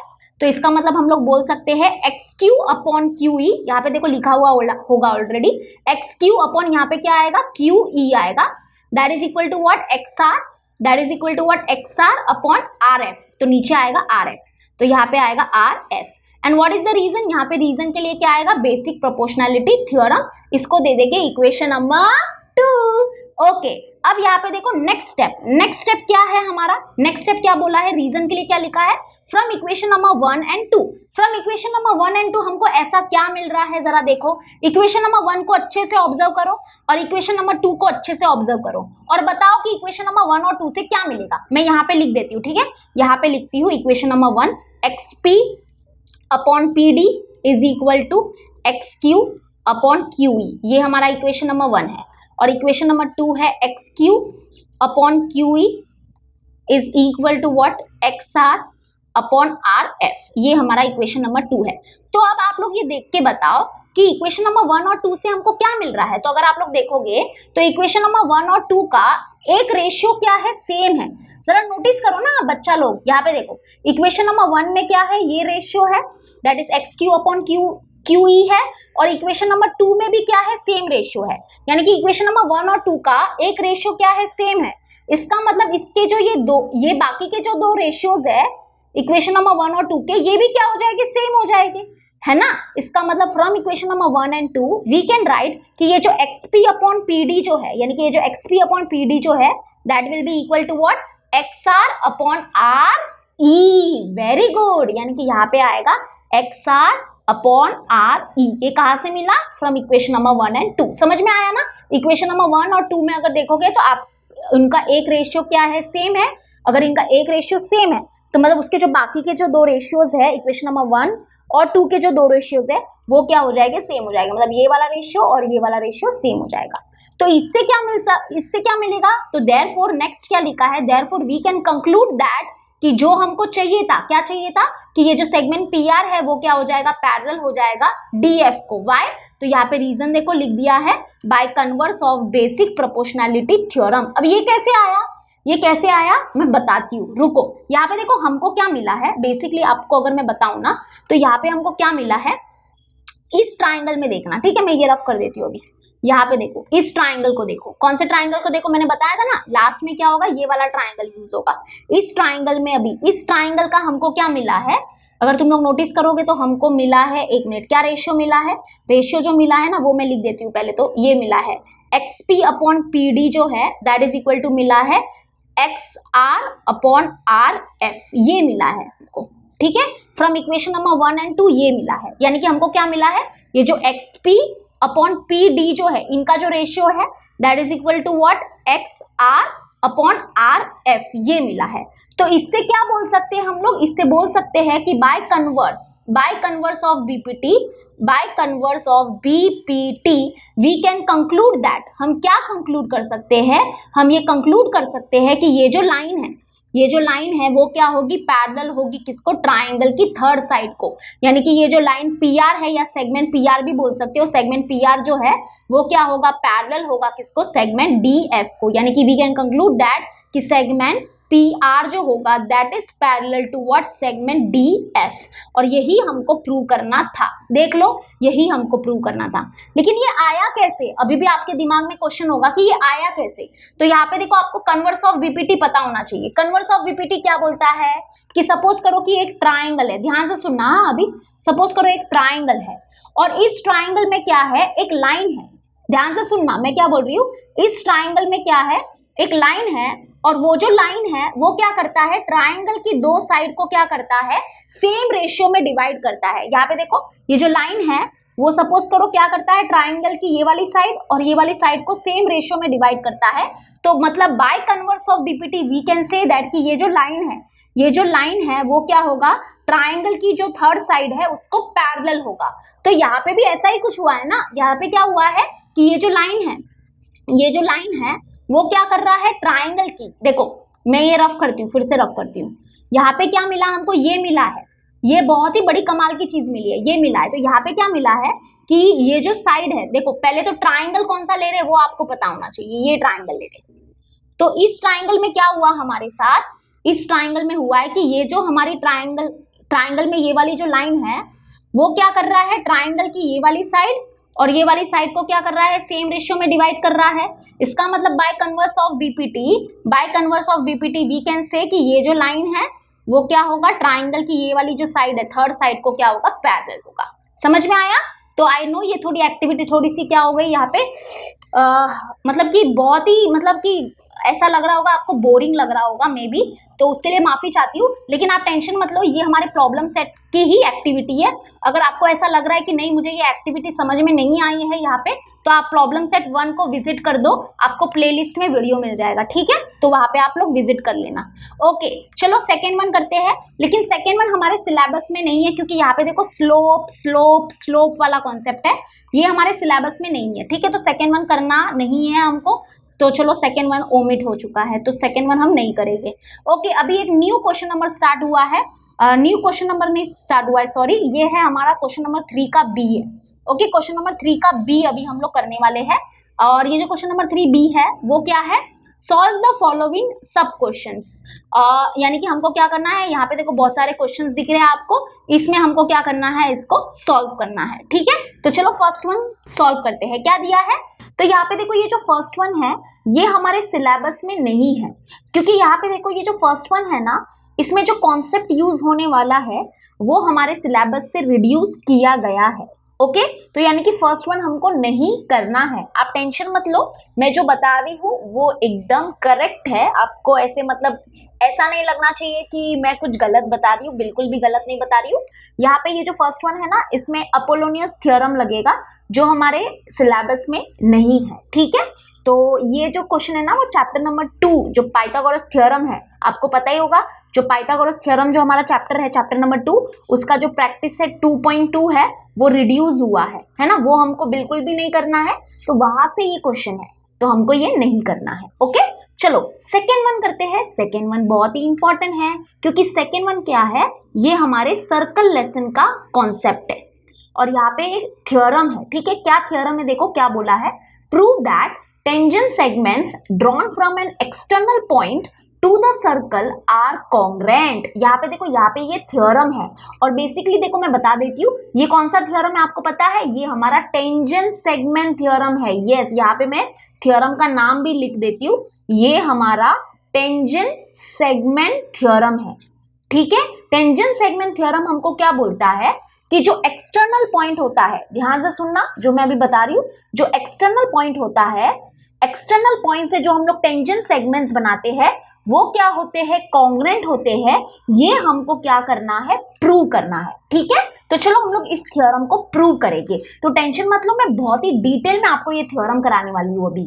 और वैसे अगर आपको नहीं पता है तो मैं बता देती हूँ कि मैंने थ्योरम वाली जो सीरीज है उसको भी लॉन्च किया है, तो उस सीरीज में हमने सारे चैप्टर्स के थ्योरम फिर से जोश में सॉल्व किए हैं। तो अगर आपने वो थ्योरम वाली सीरीज नहीं देखी है तो जाओ प्लेलिस्ट में चेक कर लो, आपको दिख जाएगी, ठीक है। तो चलो अभी हम लोग अपना क्वेश्चन नंबर 3B जो है उसका हम लोग सेकेंड वन करते हैं, है ना। क्वेश्चन नंबर 3B है ना, हाँ जी क्वेश्चन नंबर 3B है। तो यहाँ पे देखो हमको क्या प्रूव करना है, सपोज देखो यहाँ पे जो हमारा फिगर होगा वो कैसा होगा, यहाँ पे आपको एक सर्कल बनाना है, ठीक है। सर्कल बनाना है और हम लोग क्या करते हैं, एक एक्सटर्नल पॉइंट ले लेते हैं।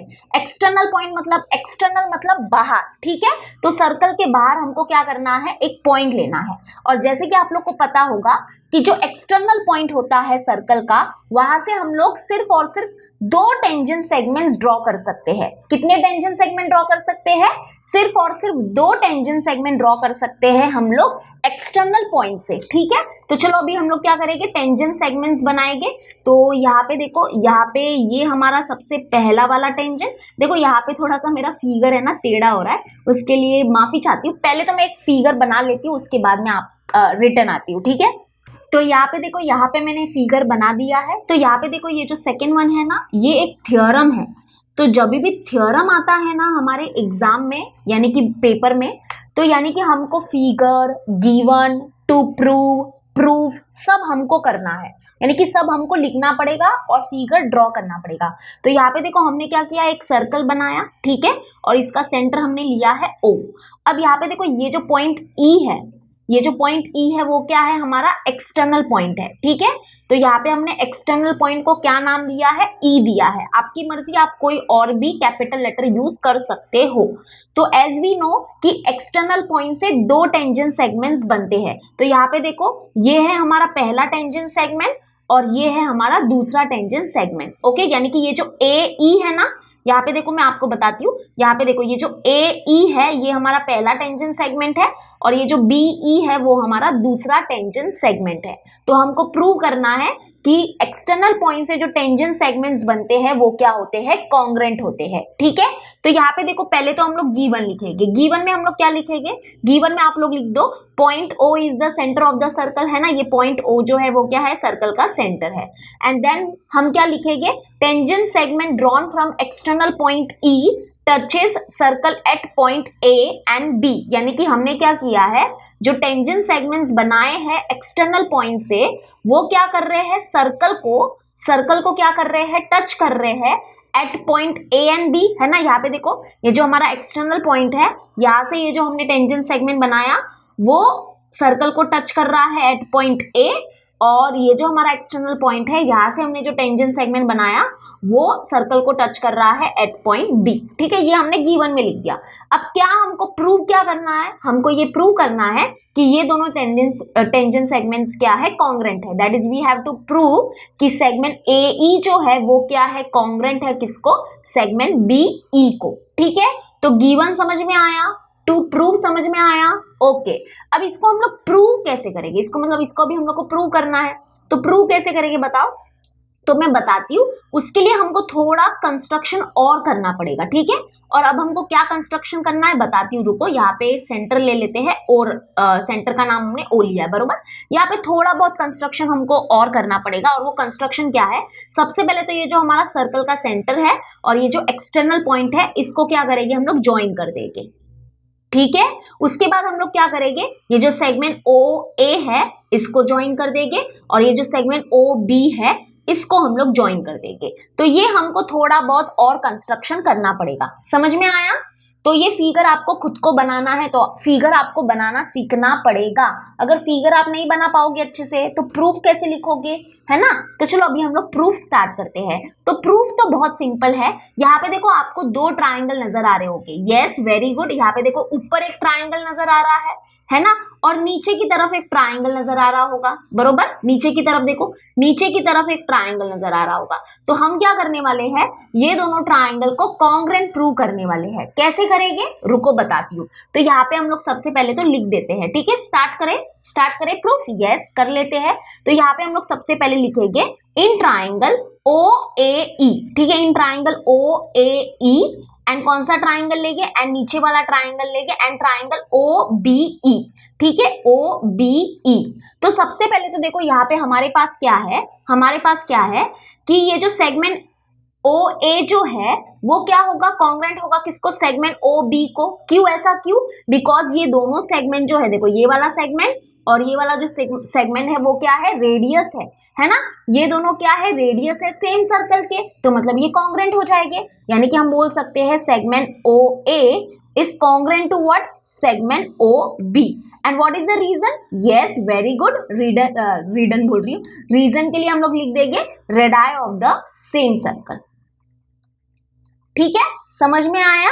ओके, अभी नेक्स्ट हम लोग क्या बोलेंगे, यहाँ पे देखो ये जो सेगमेंट ओ ई जो है वो क्या है, कॉमन सेगमेंट है ये दोनों ट्राइंगल की, या फिर हम ऐसे भी बोल सकते हैं ये जो सेगमेंट ओ ई जो है वो क्या है, कॉमन साइड है दोनों ट्राइंगल की, मतलब ये कॉन्ग्रेंट हो जाएगी। यानी कि हम बोलेंगे कि सेगमेंट ओ ई जो है that will be congruent to what, segment O E. And what is the reason, reason में हम लोग क्या बोलेंगे, yes very good, common side बोल देंगे, ठीक है। और देखो हमारे पास क्या है, और अभी जो मैं आपको बताने वाली हूँ वो सबसे ज्यादा इंपॉर्टेंट है, और वो इंपॉर्टेंट चीज क्या है कि यहाँ पे देखो ये जो एंगल है वो क्या होगा, हमारा 90 डिग्री का होगा, और ये जो एंगल है वो हमारा 90 डिग्री का होगा। ऐसा क्यों बोला मैंने, ऐसा मैंने बोला टेंजेंट थ्योरम से। यस, आपको पता है ना टेंजेंट थ्योरम क्या होता है, टेंजेंट थ्योरम हमको क्या बोलता है, देखो ये जो थ्योरम है वो टेंजेंट सेगमेंट थ्योरम है, दोनों में डिफरेंस समझना। अब जो मैं आपको बता रही हूँ वो टेंजेंट थ्योरम बता रही हूँ, और ये जो हम लोग थ्योरम कर रहे हैं, ये जो थ्योरम है वो हमारा टेंजेंट सेगमेंट थ्योरम है, तो दोनों में बहुत बड़ा डिफरेंस है, ठीक है। दोनों सेम थ्योरम नहीं है, दोनों अलग अलग थ्योरम है। जो ये थ्योरम अब हम कर रहे हैं, जो ये प्रूव कर रहे हैं, ये है हमारा टेंजेंट सेगमेंट थ्योरम। और यहाँ पे जो अभी मैं कॉन्सेप्ट बता रही हूँ कि ये जो एंगल है, ये जो एंगल है, देखो ये एंगल और ये एंगल 90 डिग्री क्यों हुआ, bye tangent theorem. Tangent theorem क्या बोलता है कि जो हमारी टेंजेंट होती है वो क्या होती है, परपेंडिकुलर होती है किसको, रेडियस को, और किस पॉइंट पे परपेंडिकुलर होती है, at the point of contact. तो यहाँ पे देखो ये हमारी टेंजेंट है ना, ये हमारी टेंजेंट है और ये हमारा रेडियस है। तो टेंजेंट और रेडियस क्या होते हैं, एक दूसरे को परपेंडिकुलर होते हैं। इसका मतलब हम बोल सकते हैं कि ये हमारा क्या होगा, 90 डिग्री का एंगल होगा। वैसे ही नीचे आ जाओ, नीचे आओ जरा, हाँ नीचे आओगे तो देखो ये हमारी टेंजेंट है, ये हमारी टेंजेंट है और ये हमारा रेडियस है। तो वी नो दैट कि जो टेंजेंट है और जो रेडियस है वो एक दूसरे को परपेंडिकुलर होते हैं। और किस पॉइंट पे परपेंडिकुलर होते हैं, जो पॉइंट ऑफ कांटेक्ट है, देखो ये पॉइंट ऑफ कांटेक्ट है, तो इस पॉइंट पे टेंजेंट और रेडियस एक दूसरे को परपेंडिकुलर हो गए, तो मतलब ये 90 डिग्री का एंगल होगा और ये भी 90 डिग्री का एंगल होगा। वाई, रीजन है हमारा टेंजेंट थ्योरम, ठीक है। तो अभी हम क्या लिखेंगे यहाँ पे हम लोग लिखेंगे, अभी लिखेंगे हम लोग कि एंगल लिखेंगे, angle AOE is congruent to what, angle OBE, ठीक है। आप देख लो ये जो एंगल OAE जो है that is congruent to angle OBE, ठीक है। और रीजन में आपको सिंपली क्या करना है, लिखना है टेंजेंट थ्योरम। क्या लिखोगे, टेंजेंट थ्योरम लिखोगे। तो यहाँ पे देखो ये जो हमारे दोनों ट्राइंगल है, इसमें हमने क्या क्या दिखा दिया, इसमें हमने थ्री कंडीशंस दिखा दिए हैं, यानी कि 3 कॉन्ग्रेंसी हमने दिखा दिए हैं, है ना। तो अब हम बोल सकते हैं देयरफॉर वी कैन कंक्लूड कि ये जो ट्राइंगल OAE जो होगा वो क्या होगा, कॉन्ग्रेंट होगा किसको, ट्राइंगल OBE को। देखो अगर हमको किसी भी 2 ट्राइंगल को कॉन्ग्रेंट दिखाना है तो एटलीस्ट हमको क्या दिखाना पड़ेगा, 3 कंडीशंस दिखाना पड़ेगा, 3 कॉन्ग्रेंट कंडीशंस हमको दिखाने पड़ेंगे। तो हमने देखो 3 कॉन्ग्रेंट कंडीशंस दिखा दिए, तो अब हम कंक्लूड कर सकते हैं कि ये दोनों ट्राइंगल्स क्या होंगे, कॉन्ग्रेंट होंगे। लेकिन कौन से टेस्ट से कॉन्ग्रेंट होंगे, दैट इज वेरी इंपॉर्टेंट। बताओ कौन से टेस्ट से कॉन्ग्रेंट होंगे, very good, by hypotenuse side test. कौन सा टेस्ट लगेगा बताओ, हाइपोटेनस साइड टेस्ट लगेगा। हाइपोटेनस साइड टेस्ट कब लगता है, आपको पता है, इसका कुछ आइडिया है आपको? अगर नहीं आइडिया है तो मैं बता देती हूँ। तो सबसे पहले तो देखो यहाँ पे लगेगा बाय हाइपोटेनस साइड टेस्ट, हम बोलेंगे कि ये दोनों ट्राइंगल्स क्या होंगे, कॉन्ग्रेंट होंगे। अब देखो हाइपोटेनस साइड टेस्ट कब लगता है, सबसे पहले तो क्या मतलब हाइपोटेनस साइड टेस्ट कब लगाने का वो मैं आपको थोड़ा सा बता रही हूँ। तो सबसे पहले क्या होना चाहिए कि वो दोनों ट्राइंगल्स जो है वो राइट एंगल होने चाहिए, यानी कि राइट एंगल ट्राइंगल होने चाहिए। तो देखो यहाँ पे ये दोनों ट्राइंगल राइट एंगल ट्राइंगल है, ओके। सेकेंड कंडीशन क्या होनी चाहिए कि वो दोनों राइट एंगल ट्राइंगल की हाइपोटेनस जो है वो कॉन्ग्रेंट होनी चाहिए। तो यहाँ पे देखो ये दोनों ट्राइंगल की हाइपोटेनस जो है वो कॉन्ग्रेंट है, बरोबर। ये हाइपोटेनस थी ना दोनों ट्राइंगल की, और ये क्या थी, कॉन्ग्रेंट थी।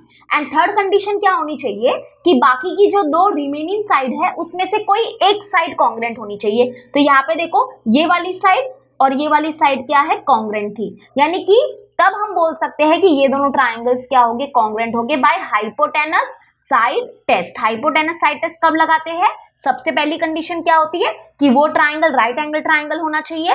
नंबर 2 वो दोनों ट्राइंगल की हाइपोटेनस कॉन्ग्रेंट होनी चाहिए। नंबर 3 बाकी की जो दो रिमेनिंग साइड है उसमें से कोई एक साइड कॉन्ग्रेंट होनी चाहिए, तब जाके ये हाइपोटेनस साइड टेस्ट लगता है। तो अब देखो क्योंकि ये दोनों ट्राइंगल्स क्या है अब कॉन्ग्रेंट है, तो इसका मतलब इसके रिमेनिंग पार्ट्स भी कॉन्ग्रेंट हो जाएंगे। और उसी रिमेनिंग पार्ट में क्या आता है, ध्यान से सुनना, उसी रिमेनिंग पार्ट में क्या आता है कि इस ट्राइंगल का ये वाला साइड और जो हमारा नीचे जो ट्राइंगल है इसका ये वाला साइड क्या हो जाएगा, कॉन्ग्रेंट हो जाएगा। और वही तो हमको प्रूव करना था, है ना। यहाँ पे देखो अब हम बोल सकते हैं कि ये जो ऊपर वाला जो ट्राइंगल है उसका जो सेगमेंट AE है और जो नीचे वाला जो ट्राइंगल है उसका जो सेगमेंट BE है वो कॉन्ग्रेंट हो जाएगा। तो अब हम क्या बोल देंगे कि जो सेगमेंट AE है वो क्या हो जाएगा, कॉन्ग्रेंट हो जाएगा सेगमेंट किसको, BE को। और रीजन में क्या लिखेंगे, रीजन में हम लोग लिखेंगे corresponding sides of congruent triangle. ठीक है, ये शॉर्टकट है। इसका फुल फॉर्म क्या है बताओ, इसका फुल फॉर्म आपको पता होना चाहिए। इसका फुल फॉर्म है corresponding sides of congruent triangle. इसका मतलब क्या होता है कि ये क्या है, करस्पॉन्डिंग साइड्स है किसके, कॉन्ग्रेंट ट्राइंगल के, इसलिए ये भी क्या होंगे, कॉन्ग्रेंट होंगे। एंड हैंस हमने क्या किया, ये प्रूव कर दिया, हैंस वी प्रूव्ड। ठीक है, समझ में आया कैसे आया। तो हमने क्या दिखा दिया कि जो एक्सटर्नल पॉइंट है वहां से जो दो टेंजेंट सेगमेंट्स हम बना सकते हैं वो क्या होते हैं, एक दूसरे को कॉन्ग्रेंट होते हैं। ठीक है, तो ये हमारा थ्योरम था। आई होप आपको समझ में आ गया होगा। चलो सेकेंड वन हमने कर लिया। अभी यहाँ पे देखो जो थर्ड वन है, थर्ड वन हमारा क्या है, चैप्टर नंबर 4 का कॉन्सेप्ट है। चैप्टर नंबर 4 आपको पता ही होगा, ज्योमेट्रिक कंस्ट्रक्शन। बहुत ही स्कोरिंग चैप्टर है। आपको मतलब कि आपको तो पता ही है कि आपको खुद को भी कंस्ट्रक्शन करना बहुत पसंद है, बरोबर। तो ये जो चैप्टर नंबर 4 है, इस चैप्टर से कुछ भी रिड्यूस नहीं हुआ है। आपको चैप्टर नंबर 4 जो है वो पूरा करना है। क्या करना है, पूरा करना है। ठीक है, तो यहाँ पे देखो अभी तो मैं ये क्वेश्चन आपको फिलहाल नहीं करा पाऊंगी क्योंकि मेरे पास ऐसा कोई टूल नहीं है जिससे मैं मतलब कि लैपटॉप में ऐसे बता सकूं कंस्ट्रक्शन। तो क्वेश्चन नंबर 3 तो ये जो थर्ड वन है, सॉरी मैं नहीं करा पाऊंगी, यानी कि ज्योमेट्रिक कंस्ट्रक्शन के क्वेश्चंस में नहीं करा पाऊंगी, उसके लिए माफ करना मुझे। लेकिन मैं आपको एक चीज बताती हूँ। देखो जो आपको शायद पता होगा कि लास्ट ईयर गवर्नमेंट ने क्या किया था, क्वेश्चन बैंक रिलीज किए थे। ओके, बच्चों के लिए क्वेश्चन बैंक रिलीज किए थे। ओके, तो वो क्वेश्चन बैंक जो है उसमें जो हमारा ये चैप्टर नंबर 4 ज्योमेट्रिक कंस्ट्रक्शन जो है उसके जो सारे क्वेश्चंस के जो सोल्यूशन है मैंने ऑलरेडी अपलोड किए हुए हैं। और ये जो क्वेश्चन नंबर 3 है ना, ऐसा सिमिलर टाइप का क्वेश्चन बैंक में भी आपको मिलेगा। वैसे तो आपको क्वेश्चन बैंक जो है वो पूरा सॉल्व करना है, एग्जाम के पहले आप पूरा सॉल्व कर लेना क्योंकि बहुत अच्छी खासी आपकी प्रैक्टिस होगी। और ये जो क्वेश्चन बैंक जो है ना, इसमें जो क्वेश्चंस है वो आपके रिड्यूस सिलेबस के अकॉर्डिंग ही है, तो आपको कोई टेंशन लेने की जरूरत नहीं है। क्योंकि लास्ट ईयर यानी कि जो 2021 है उसमें भी क्या हुआ था, सिलेबस रिड्यूस हुआ था, सेम सिलेबस रिड्यूस हुआ था, यानी कि तब जो सिलेबस रिड्यूस हुआ है अभी भी वही रिड्यूस हुआ है। तो क्वेश्चन बैंक जो है इसमें जो क्वेश्चंस है वो आपके रिड्यूस सिलेबस के अकॉर्डिंग ही है। तो ये जो थर्ड वन है ना हमारा ज्योमेट्रिक कंस्ट्रक्शन का ये क्वेश्चन, ऐसा सिमिलर टाइप का क्वेश्चन आपको क्वेश्चन बैंक में मिल जाएगा। क्वेश्चन बैंक में बहुत क्वेश्चन है, मैंने ऑलरेडी सोल्यूशंस अपलोड किए हुए हैं और बहुत बच्चे देख भी रहे हैं। तो अगर आपको नहीं पता था तो मैंने बता दिया है, आप सोल्यूशन विजिट कर लो और प्रैक्टिस करना। ठीक है, आपको क्वेश्चन बैंक जो है अलजेब्रा और ज्योमेट्री के, उसकी लिंक जो है वो डिस्क्रिप्शन में मिल जाएगी, आप डाउनलोड कर लेना। ठीक है, PDF डाउनलोड कर लो। तो मैं ज्योमेट्रिक कंस्ट्रक्शन के क्वेश्चंस नहीं करा पाऊंगी, इसके लिए माफी चाहती हूँ। ठीक है, चलो यहाँ पे क्या करना है मैं बता देती हूँ। आपको एक सर्कल ड्रॉ करना है, उसका रेडियस क्या लेना, 4.1 सेंटीमीटर लेना। फिर हमको क्या करना है, टेंजेंट कंस्ट्रक्ट करना है। क्या बोला है, कंस्ट्रक्ट टेंजेंट्स, एस लगा है, टेंजेंट्स बोला है, मतलब कि एक से ज्यादा टेंजेंट बनाना है। ओके, तो क्या बोला है, construct tangents to the circle from a point at a distance 7.3 centimetre from the centre O. यानी कि यहाँ पे देखो, यहाँ पे बेसिकली क्या होगा कि ऐसा कुछ होगा हमारा फिगर। देखो यहाँ पे हमने ये जो टेंजेंट सेगमेंट थ्योरम किया ना, ऐसा हमारा कुछ फिगर होने वाला है। यानी कि हमको क्या बोला है कि एक पॉइंट लेना है हमको। देखो पहले तो आप लोग क्या करोगे, एक सर्कल बनाना, किसका, उसका रेडियस क्या लेना, 4.1 सेंटीमीटर। उसके बाद ये देखो, ये सपोज करो हमारा सर्कल का सेंटर है। ठीक है, अब हमको क्या करना है, एक पॉइंट लेना है। क्या बोला है, एक पॉइंट लेना है और उसका जो डिस्टेंस है सेंटर से वो कितना है, 7.3 सेंटीमीटर। ओके, तो ये जो हमारा पॉइंट है और ये जो हमारा सर्कल का सेंटर है, इसके बीच में ये जो डिस्टेंस होगा वो कितना हो जाएगा 7.3 सेंटीमीटर। और अब हमको क्या करना है, इस पॉइंट से, ये जो पॉइंट है यहाँ से हमको क्या करना है, टेंजेंट कंस्ट्रक्ट करना है, यानी कि ये एक्सटर्नल पॉइंट हो गया। और मैंने आपको ऊपर बताया था ऑलरेडी कि एक्सटर्नल पॉइंट से हम लोग 2 टेंजेंट सेगमेंट्स कंस्ट्रक्ट कर सकते हैं। ओके, इसलिए यहाँ पे देखो टेंजेंट्स लिखा है, यानी कि 2 टेंजेंट सेगमेंट्स हम लोग ड्रॉ करेंगे। तो ये जो एक्सटर्नल पॉइंट है यहाँ से 2 टेंजेंट सेगमेंट्स हम लोग कंस्ट्रक्ट कर सकते हैं। ठीक है, तो ऐसा कुछ हमारा फिगर बनेगा। ओके, और ये तो आई थिंक आपको आ भी जाएगा। तो चलो अभी हम लोग 4th वन करते हैं, लेकिन 4th वन भी हमारे सिलेबस में नहीं है क्योंकि ये हमारे चैप्टर नंबर 7 जो है उसका कॉन्सेप्ट है। And as you all know कि चैप्टर नंबर 7 तो पूरा ही रिड्यूस हुआ है। ओके, चलो अभी हम लोग करते हैं 4th वन करते हैं अभी। तो 4th वन यहाँ से ये हमारा हॉट्स क्वेश्चन है। ठीक है, हॉट्स चालू हो गए हैं, तो अभी ध्यान से देखना क्या है। First one, in triangle